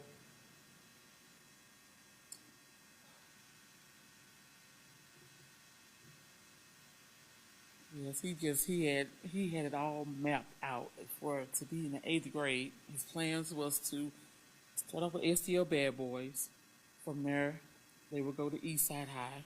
From Eastside to Alabama for the college, and the NFL team was going to be left in the air depending on who was doing the best in the season. I guess when it came time for him to go to college, but he had it mapped, like literally mapped. Him and Leon had like a pact basically. We're going to do everything together. STL Bad Boys. From STL Bad Boys, we're going to go to Eastside. From Eastside, we're going to go to Alabama. Alabama, we're going to the NFL. We know that for a fact, but the team was just question mark, basically. This is a picture, is my understanding, after the tragedy. Yes, this is after my son had passed. The East St. Louis High, the Fires, had just won state champs. And if you see in the caption, it says, did it for Tick. That's what they called my son, did it, Big Tick. The light, the shining in between, like the SG Dylan, I said that was my son, Tyree, because he was telling them, you guys not leaving me out. I made it this far. I'm there with you and the team. We did it together. And this is my favorite picture when the state champ they won in 2022, I believe it was. And this is my son. He was in the picture as well. I say that all the time. You say those lights right there? That's my son, yes, because there were no lights coming down in that particular area. It was like daylight, maybe 5 or 6, but it wasn't light, no sun was shining. So I know that was my son putting himself in that picture. We heard from, obviously, Jamez talking about his relationship with Tyree. I'd like to talk about Ania a little bit. How old is she now? Ania is 11 now. Describe for the jury their relationship, Tyree and his little sister. Tyree was like the big brother. I'm the protector. Come to me if you have any problems, be it school, anything. I'm your big brother. I'm going to deal with everything that you're going through. He made sure that whatever she had, anything going on, he was the big brother. Especially when they came, they went to the same school as well, so everyone knew that's Tyree's little sister, so leave her alone. It was like a don't mess with Tyree's sister, but they bond was like undescribable. He had her playing football at times. You know, he just made sure that she stay on the right track, get those good grades. Like, Ania, follow me, I get good grades. You should do the same. That was his motto to her. You should do the same. How is she doing? She has her moments. She has her moments. She has her days where she's okay, and then she has her days where she kind of distant herself. So I had to let the school know what was going on, and if she's just so happened to pull away, not because she's being disobedient, because she's having a moment. She may need this couple minutes to get herself back together. But other than that, her grades are good. A's and B's is what we know as far as academics. A's and B's. I know you're so proud of your older brother and your older son. When you look at him and see what he suffered, how does that affect this whole this family dynamic? It's gut wrenching. It's devastating that for a kid that was not, out here doing anything reckless, to lose your life for negligence is undescribable. I mean, to lose a child regardless is undescribable. My son had the world coming to him, and he was going to have the world like on the silver platter. It was going to be handed to him. He knew that, and for this to happen, it's like they just took that from me, stole that from me. He wouldn't even give a chance to live. He wouldn't even give a chance to do anything. They robbed me. They robbed him. They robbed us. I'm left with memories like, what would he be doing? Well, how would he look? I mean, that's unfair. It's unfair. It's unfair, especially the kind of kid he was. It's unfair. If you need to take a second. Oh, I'm okay. I know we've heard about why he was in Orlando. I don't want to go through that. We've heard he was with the Howard family, and if you can you talk to the jury when you got that call? He was gone. Supposed to be a 3-day trip. He left on the 21st. I'm sorry, he left on the 22nd. He left on the March 22nd. I had just talked to him. March the 22nd, I talked to him. And he always checked in with me to tell me, Mom, I'm here. Mom, I'm doing this. Mom, look at this hotel room. Look at the pool. I mean, I had pictures throughout the trip. He had texted me at 11 o'clock that morning and told me, best view in the world. It was a picture of a pool, and he's looking out down at the pool. And when he sent me that picture, I immediately attached the song to him because his favorite rapper was Rod Wave. So I immediately attached one of Rod Wave's songs to the picture, and I posted on Facebook. And the name of the song was Already Won. So we're saying, you already got this. This is yours. Whatever you want is going to be yours. Just to get a call 12 hours later to say my son was gone. And it didn't even, to be honest, wasn't even told he was gone. I was told he was hurt badly. He was hurt badly. That's what I was told. So I'm in St. Louis. My son's in Florida. Imagine getting a call that your son is injured. You cannot touch him. You can't be there for him. You can't be there with him. You're doing everything over the phone. And then to get just so much confusion over the phone, where it was, is he breathing, is he hurt? That is heartbreaking. I was so confused, like, is my son okay? Is he alive? What's going on? They're like, no, he's hurt bad. He's okay, though. It was so confusing. I didn't know where he was. I knew where my son was because I tracked him. The phone was still on him. I was able to track my son to tell the Howards exactly where my son's location was. I mean, I got the call at 11, exactly 11:11 St. Louis Central Time. Leon called the phone, and he was like, Ma. And I'm like, Tyree? Because Tyree's phone, he never kept a charge on his phone, never. So when Leon's calling it's Leon's number, but it's I have him saved under Tyree's other brother. That's how I know it was Leon. So when I'm asking like Tyree, he was like, "No, ma, no." I'm like, "Leon, yes."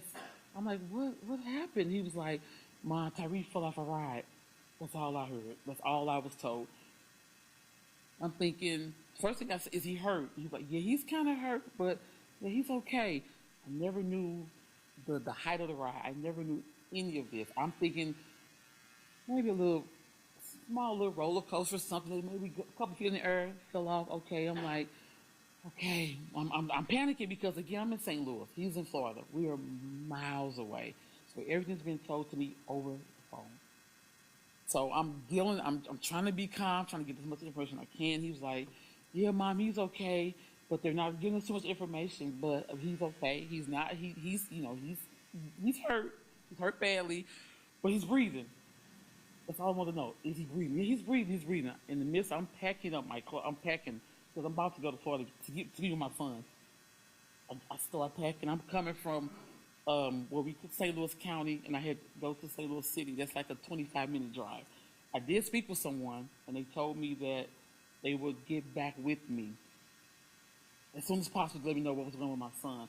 I had to drive 25. I drove 25 minutes because I was leaving from my sister's home. The whole ride, I never got a call. Mother instinct is not good. Not good. So I'm getting there. I get the suitcase ready because I'm waiting for them to call me and tell me, "Okay, now you can come. You know, he's doing okay. Come see your son." Never got a call. Hour and a half goes by. I call down to Orange County, and I'm asking like, "Hey, I'm Nakia, Tyree's mother. What's going on? We can't give any information over the phone." I'm like, "I'm his mother. Why can't I get the information over the phone?" This HIPAA law, I believe, is what she told me. I'm like, "Okay, I have someone down there that he's with. Can you give him that?" "We can't give it to him. He's not the father." So now I'm like, what is going on? But at the same time, I'm knowing my son is gone. My son is gone. They never told me that. It took them about 3 hours to tell me that I lost my son. When they called back, she asked for me. I'm already knowing. I didn't even have the phone. I had the phone like on the counter, and I'm just like over the phone, like in the stands over the phone. And when she said, "Are you sitting down?" I just lost it because I had already knew. I knew I was. Why'd it take you 3 hours to tell me something I already knew? 3 hours. I was hurt to hear that over the phone. I couldn't get to my son. I had to. They told me, "Don't come. Don't come. Stay where you are until we get everything sorted out. Then you can come down."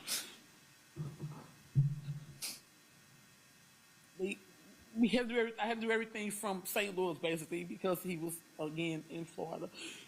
Everything was done in St. Louis. I had it to where I had to call the coroner. I had to find somebody to go get my son from Florida to bring him back. And I've heard the saying, like, you know, you're end up in a cardboard box. That's how my son was returned to me, in a cardboard box. In a cardboard box. They told me that when you see him, he's going to be in a better state than, you know, from the accident, he'll be in a better state than how he looked when he fell. I saw my son in raw form. And nothing was done to my son. So it's like, what is this? In the box, he's distorted faces. I'm like, to see this, to remember this, it deters me up. It eats me up because I'm like, I was not there to protect him. I was not there to protect him. I couldn't see him. I couldn't hold him. I couldn't tell him, "I got you." I couldn't tell him, "I'm there for you." The same thing he would tell other people. I couldn't even tell my son that. Yes, that hurted me. I was crushed. I was devastated because I'm your mother. I'm supposed to protect you. By any and all means, I'm supposed to protect you. I failed. I feel like I failed on this one. I dropped the ball. And I just hate that. I couldn't get to him. That was the only thing. I couldn't get to him. That eats me up. every day that I was not there when he this fall. I was not there for him or with him. That bothers me bad. It eats me up.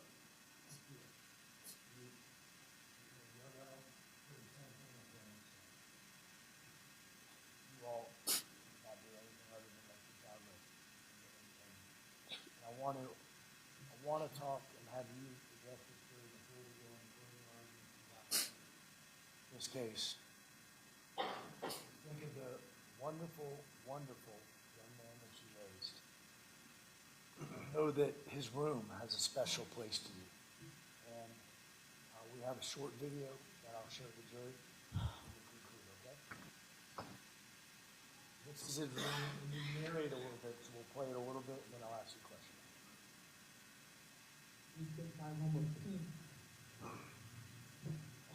I get my mind together, my thoughts together.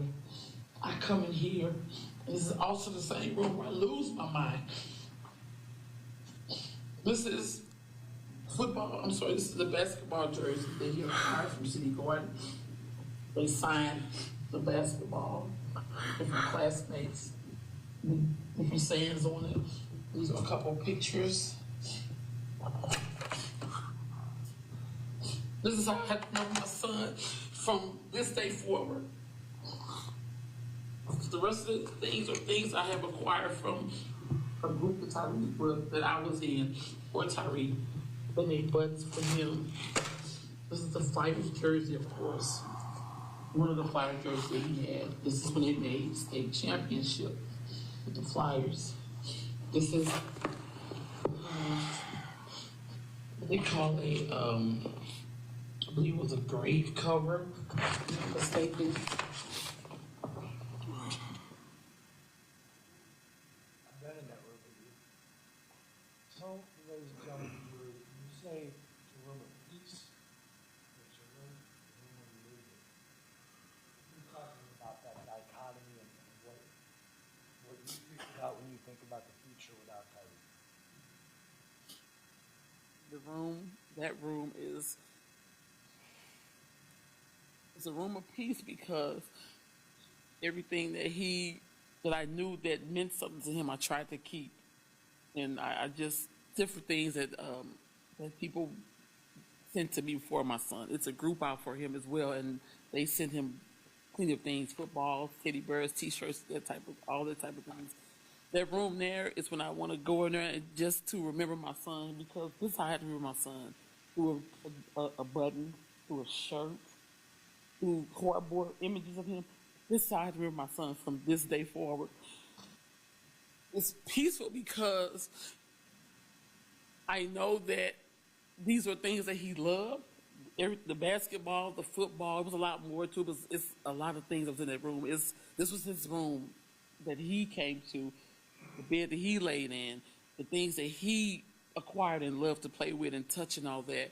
But it's also the same room that gives me peace and that I get a sense of peace. It's the same room I break down in.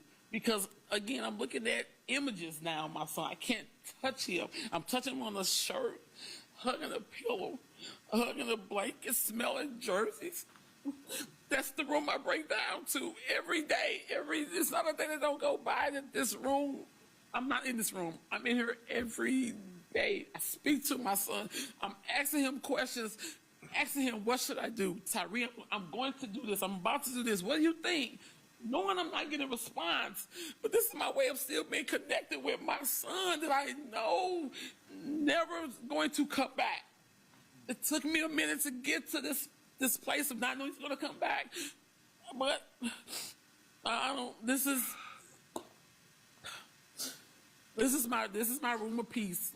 I mean, this is where I go to. I just sit there and I just look around and just, what else? I wonder, how would you look? What would you be doing? I put him in my task every day. Tyree, don't forget you got a school today. Tyree, don't forget you have a game. This is every day. I'm asking him questions to get nothing, no response at all. I have a makeshift figure of my son, which is a crate that City Garden sent me with all of his belongings in there at the end of the school year. And it was like a journal, like report card, anything that he left at the end of the year, they put in the crate. So I took the crate and I put the jersey over the crate and the helmet on top of the jersey, and it literally sits up on the crate. And that's my Tyree. That's who I confirm, man. That's my confidant. That's my peace. I have to sit on the floor to talk to my makeshift of my son because I was robbed of him. They took an innocent kid, man. Tyree should still be here. I should not be sitting here. You guys should not be in the jury box. We should be doing other things than debating of what we should get. Money. I want my son back. I've never wanted to be in this situation to put money on the life. No, I was going to get the money. Why you say he was going to be an NFL player? It was coming. It was coming. I was going to get it. My son was going to be a beast in football. That's known. My son was 6'6", 285 at the age of 14. He was winning the same as the Eastside High senior that was coaching him. My son was going to he was going to be known. So all this deliberating money, I don't want this. I want my son back. And then I would love to rewind, go back to March the 22nd, where he had just taught Mom, I'm living my best life. I love it here. I want to go back to that. I don't want to have to wake up and go through my phone and on Facebook looking at memories. Why? Why am I robbed? Why?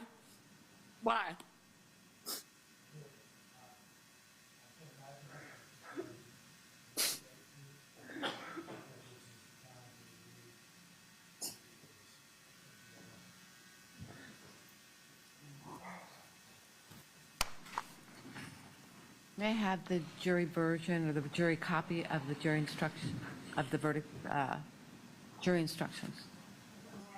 Yes. You have 7 sets?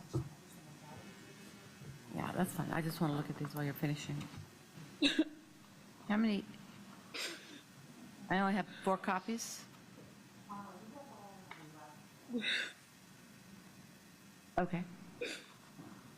Thank you. All right. Plaintiff may call their next witness. You may proceed. I just want your publishing Exhibit 4. These are the mortality tables from the National Vital Statistics Report from 2021.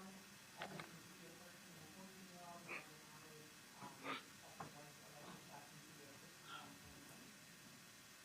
Thank you, Judge. We will rest it down. Did you move the evidence in?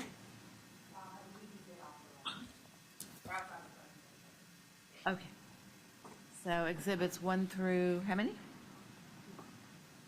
10. All right, thank you.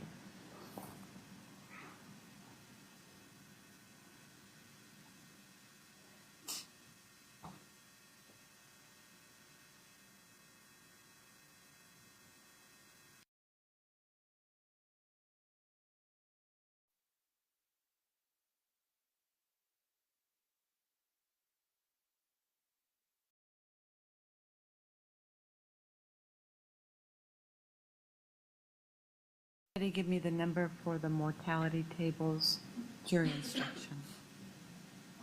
I need the number for the jury instruction addressing mortality tables, please.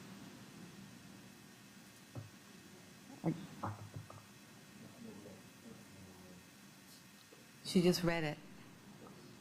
About the 89 and 98 testimony.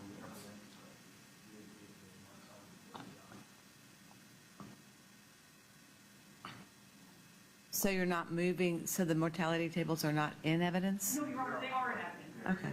I still need the instruction since they're in evidence.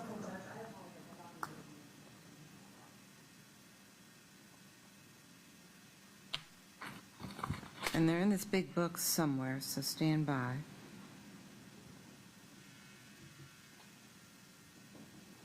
I think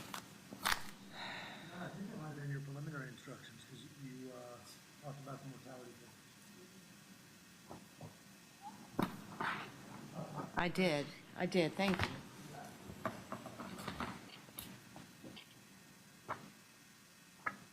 Okay. Just give me the number. 501.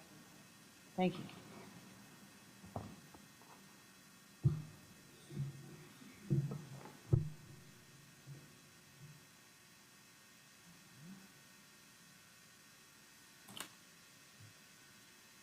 Do you have them in the final instructions?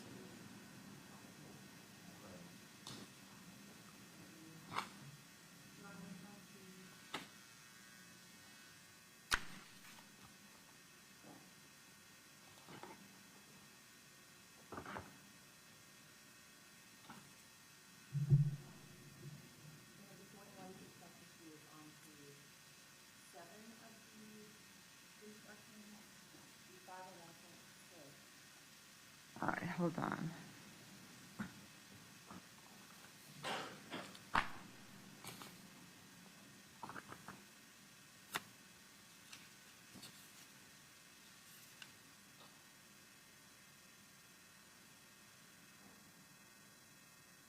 Okay, thank you.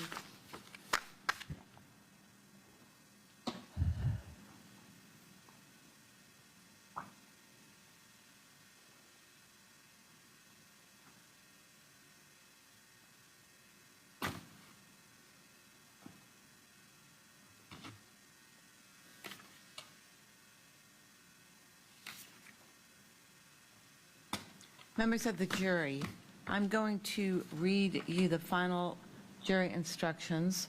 When you retire to deliberate, I'll send back a few of the copies of what I'm about to read so that you can have them at hand when you begin your deliberations.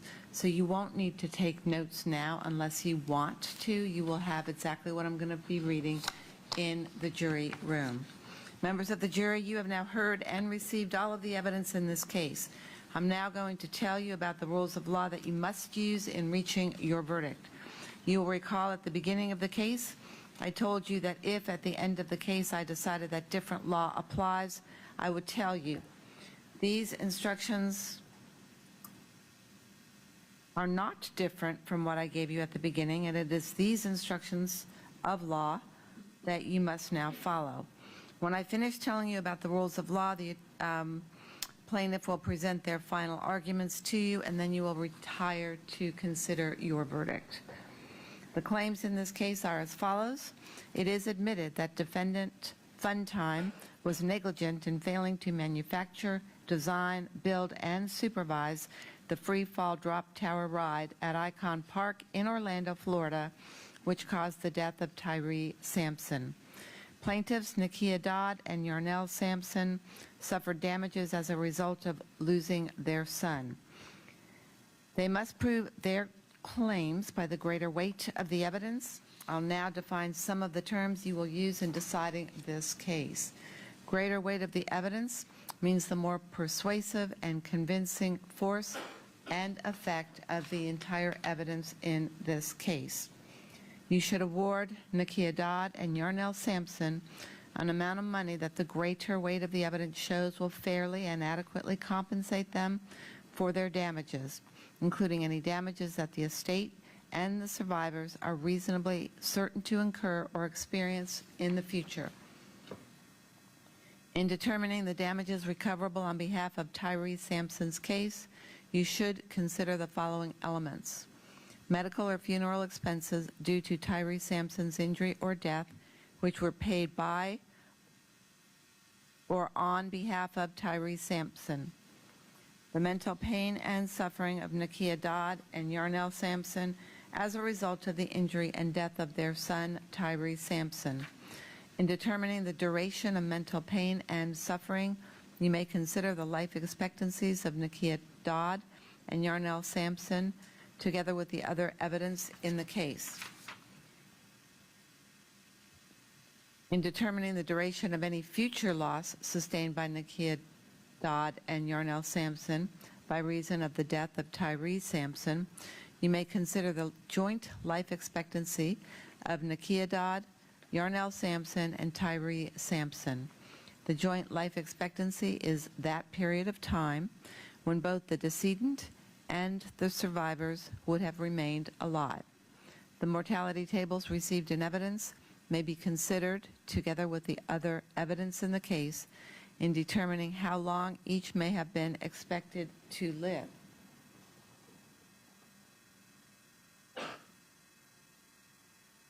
Mortality tables are not binding on you, but may be considered together with other evidence in the case bearing on the claimant's health, age, and physical condition in determining the probable length of their lives.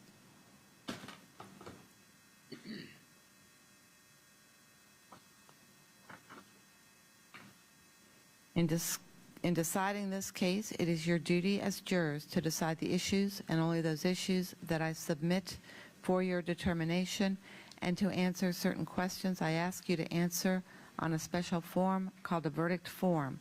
You must come to an agreement about what your answers will be. Your agreed upon answers to my questions are called your jury verdict. The evidence in this case consists of the sworn testimony of the witnesses, all exhibits received in evidence, and all facts that were admitted or agreed to by the parties. Your job is to determine what the facts are. You may use reason and common sense to reach conclusions. You may draw reasonable inferences from the evidence, but you should not guess about things that were not covered here, and you must always apply the law as I have explained it to you.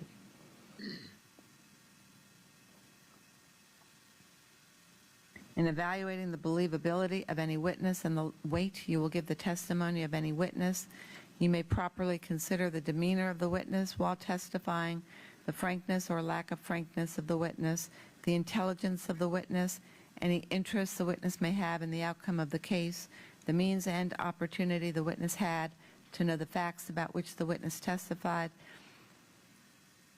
and the reasonableness of the testimony of the witness considered in the light of all the evidence in the case and in the light of your own experience and common sense.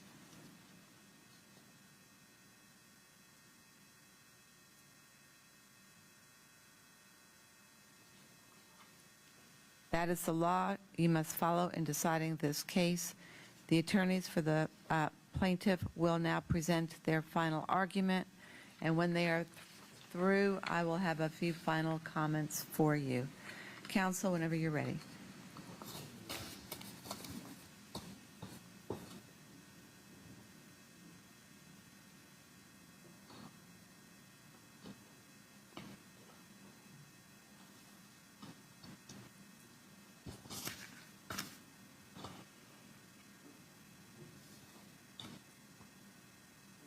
Good afternoon. I want to thank you on behalf of myself, Kim, Dan, Michael, and Adam. I really want to thank you on behalf of the community. You did something that some others have not done. You showed up. You served your community. You served your fellow citizens. This case is about one thing, ladies and gentlemen. This case is about accountability. That's all it's about. You've heard that liability has been determined. You, as a jury, have endured a very, very emotional day in a case that has rocked this community for the last 2.5 years. You, as citizens, came here and endured that, endured hearing about this incredible loss, this incredible grief, because you, as citizens, stood up. Despite the unimaginable, absolutely unimaginable and tragic way that Tyree Sampson lost his life, despite the fact that these two parents have had to live with this for 2.5 years, got on planes yesterday from St. Louis to come bare their souls to you, they showed up. When this news traveled not just through Orlando, that video that we saw was played all around the world. This case, when it happened, went all around the world. When somehow this boy fell out of a ride. Funtime knew about it. They knew about it when the Department of Agriculture of the state of Florida found them responsible, found them culpable for this. They knew about it. When the court of the Ninth Circuit said, you are responsible, they knew about it, and each time they didn't show up. They threw that summons in the garbage, never bothered to be accountable in the United States of America, in the state of Florida, and in Orlando. You saw where they are. They're everywhere. They're in over 20 states. They're in over 30 countries. They come to those trade shows. They're in this convention center. The convention center all around the country to sell their rides. They're making deals in America all the time. You saw the evidence. Because they're there to make that money. But they're not here for responsibility. There's only one group who can make them responsible. You know, Yarnell and Nakia stood tall and said, take that ride down. They went to the Florida legislature to get a bill passed to save future kids. They did all that. They can't make them accountable. They can't make them responsible. Only the Tyree Sampson jury can do that. And that is what is so amazing about this system. That 7 strangers came here today and had no idea what type of case they were going to be on. And y'all were selected for this case. That will not only live with this family for the rest of their lives, but with all of us.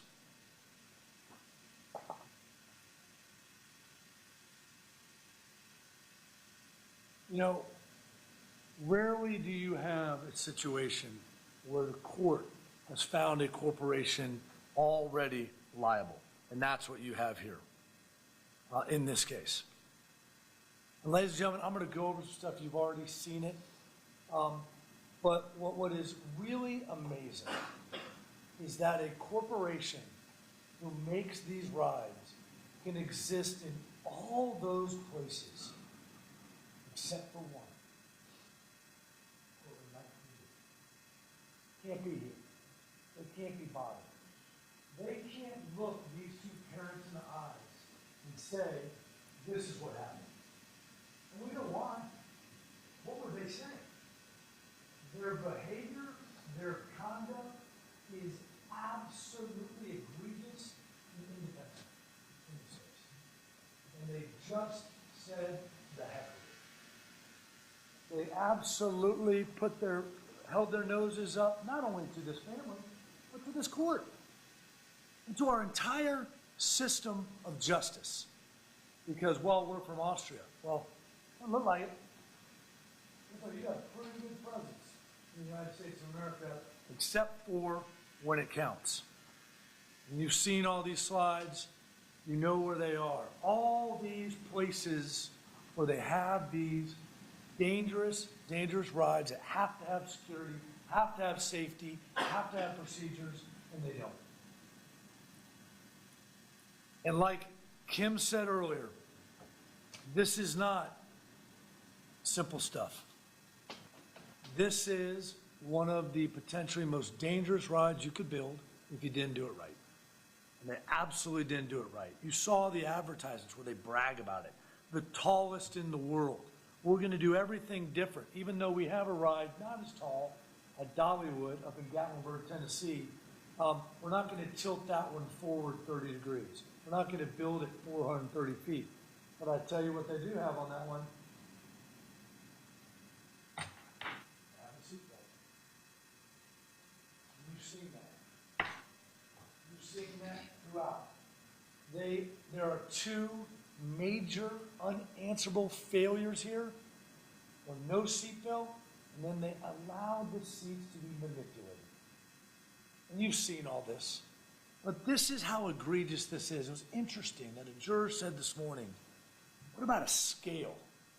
Well, let's have a scale of how bad the conduct is. Well, I don't know what scale we can pick. We can pick 1 to 10 to 1 to 100, 1 to a million. That's a million. When you know what safety is and what you have to have on the tallest drop tower in the world, that's going to go 75 miles an hour and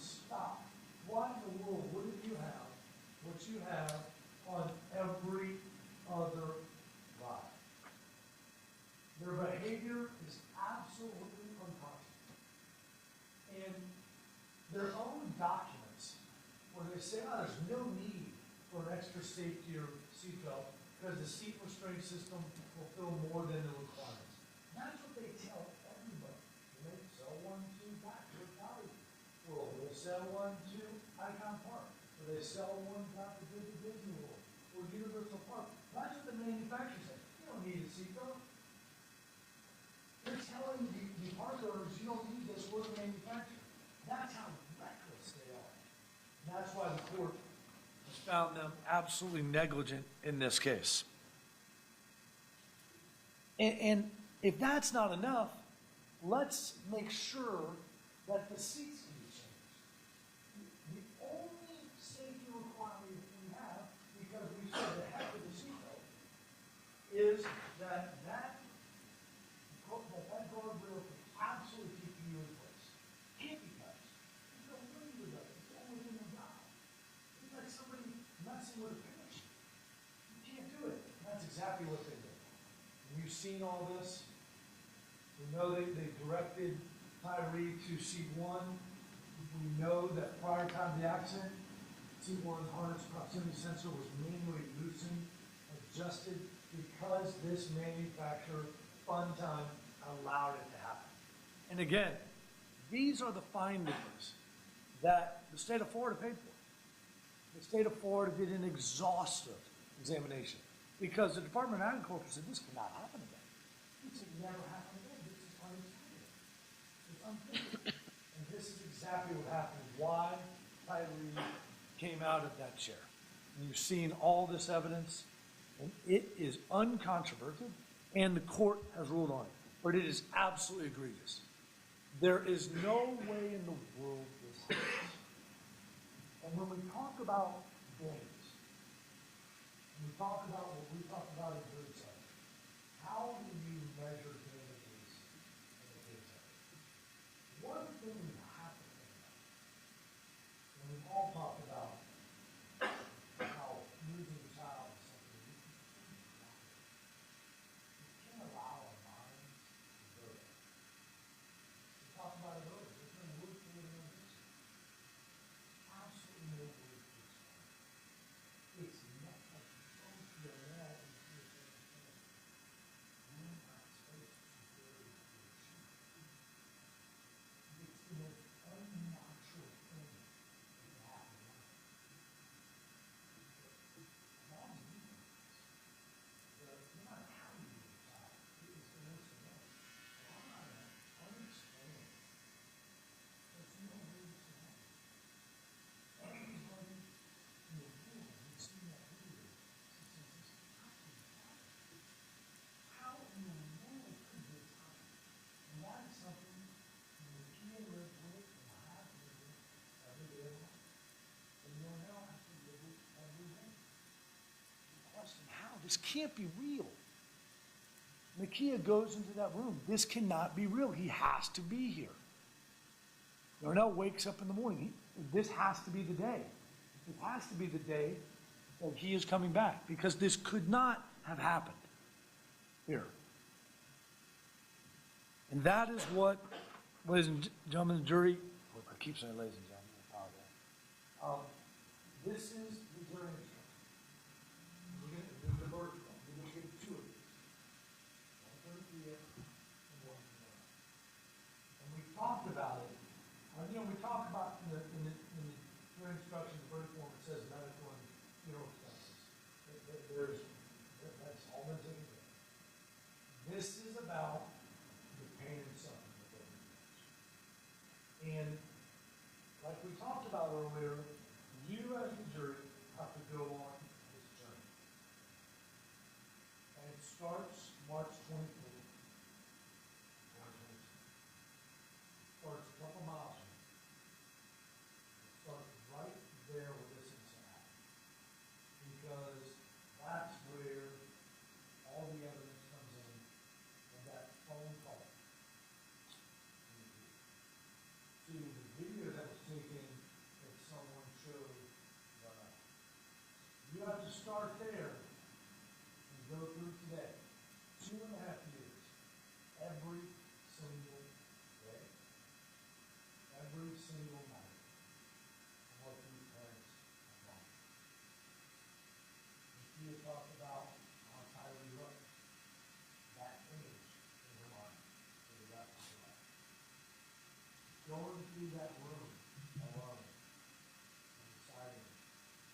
That is what you, as the jury, have to do in this case.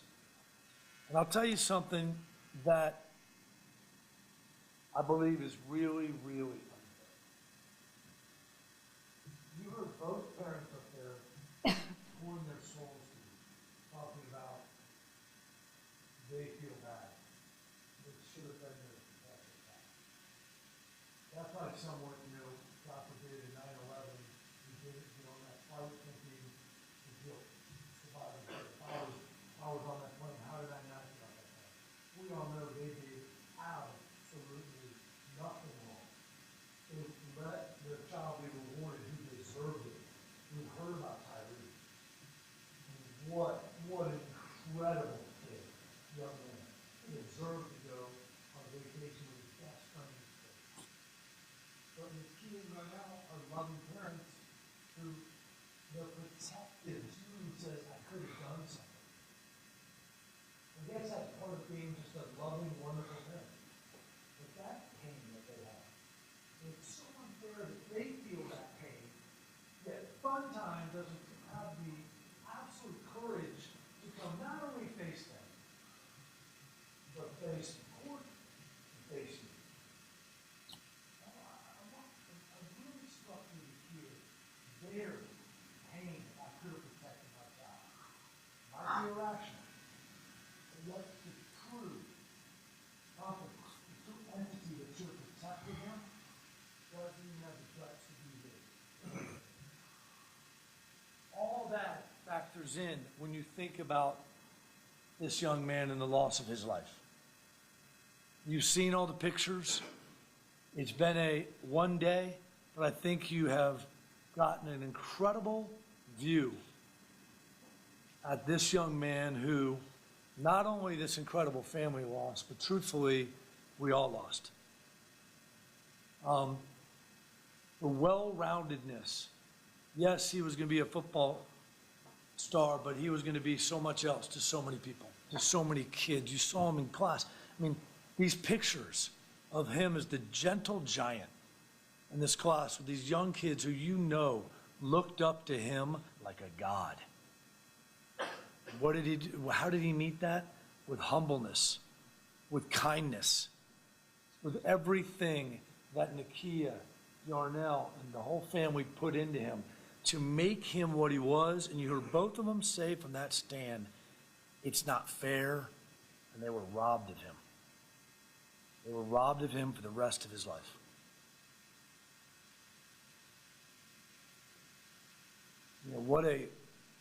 What a 14 years. You look at this experience that we've only seen in this one day to look through it and see how absolutely amazing he was.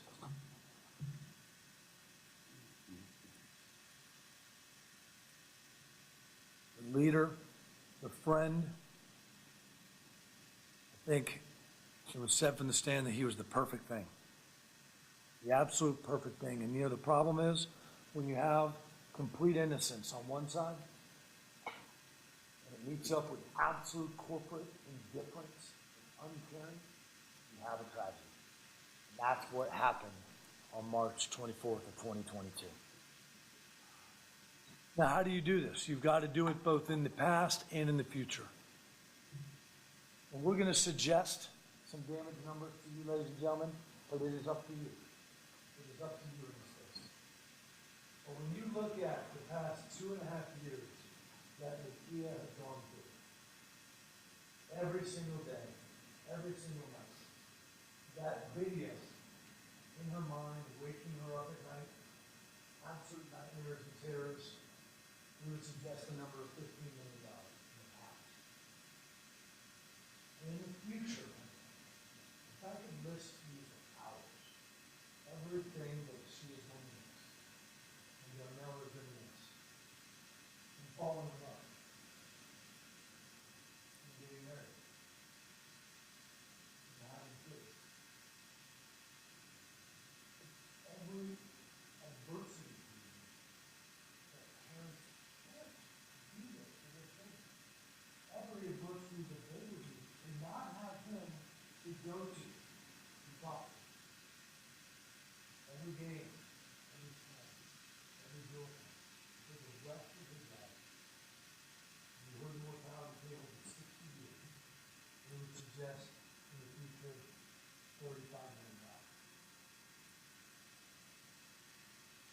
saying, obviously, we are not. We talked about this in Broad Island. We talked about this is a monumental case.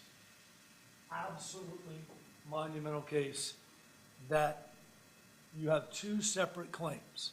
You know, sometimes people, you know, they talk about the loss and they don't differentiate everything that a mother feels for their son, everything that a father feels. They're different, but they're the same. And that's what you have in this case. And we talked about it before. Juries are powerful. You are incredibly powerful because you're the only entity that can hold them accountable. But you're not all powerful. Because just like both of these parents said in stand, if you were all powerful, we are at March 23rd, 2022, you are powerful. Nobody.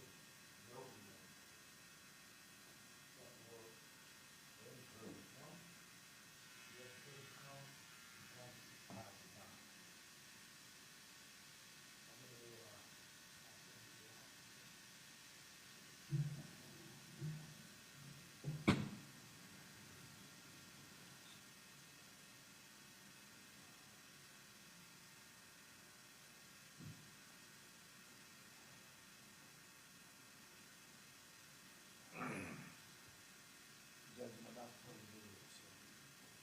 I see that, thank you, and the cameraman is away from the screen. I'm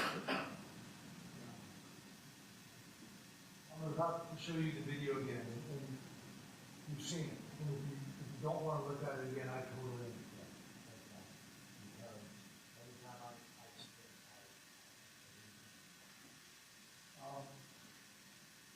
this is what they're doing. This is the image they're doing.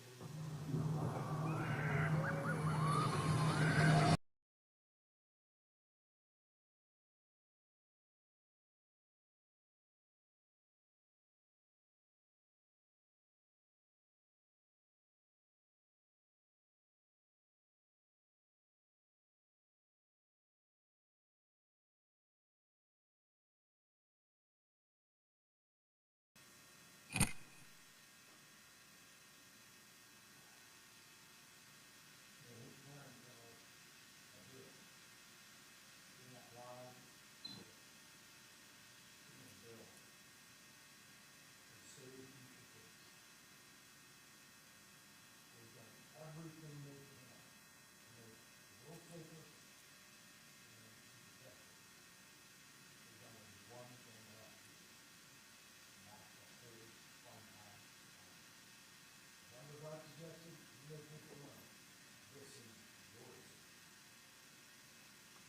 Your decision. Quality selection. You have absolute faith in me. When you come back, the family will be well here to give justice.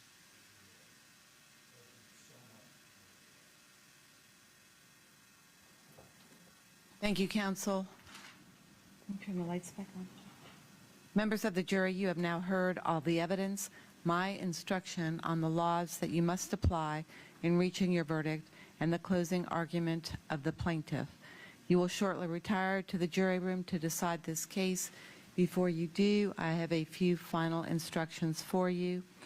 During deliberations, please communicate only about the case with each other and only when all jurors are present in the jury room. I will shortly send back to the jury room all of the evidence that was received during the trial. In reaching your decision, do not do any research on your own or as a group. Do not use any outside legal sources, the internet, or any other reference materials.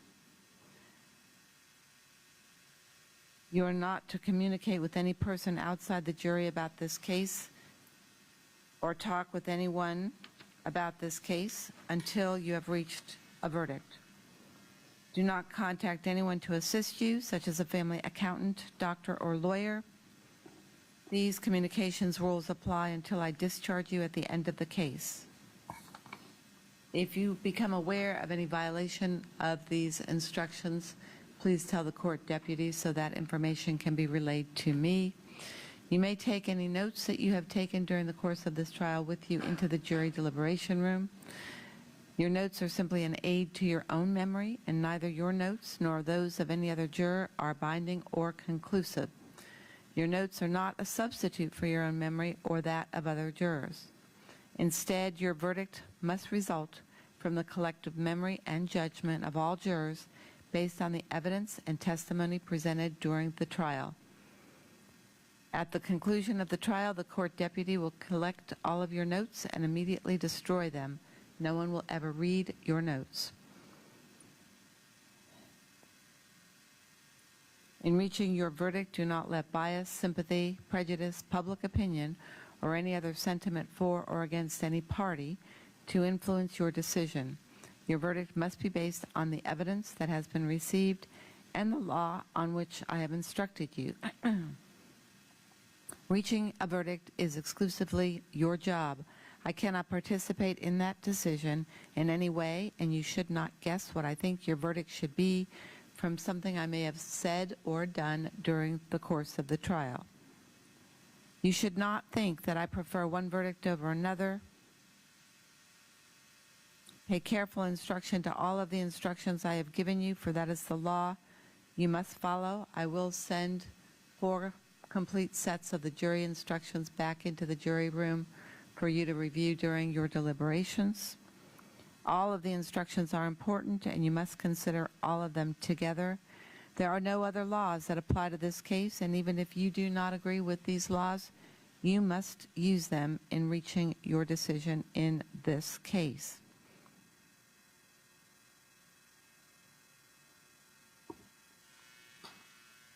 When you go to the jury room, the first thing you should do is choose a presiding juror to act as a foreperson during your deliberations. The foreperson should see to it that your discussions are orderly, that everyone has a fair chance to be heard. It is your duty to talk with one another in the jury room and to consider the views of all of the jurors. Each of you must decide the case for yourself, but only after you have considered the evidence with the other members of the jury. Feel free to change your mind if you are convinced that your position should be different.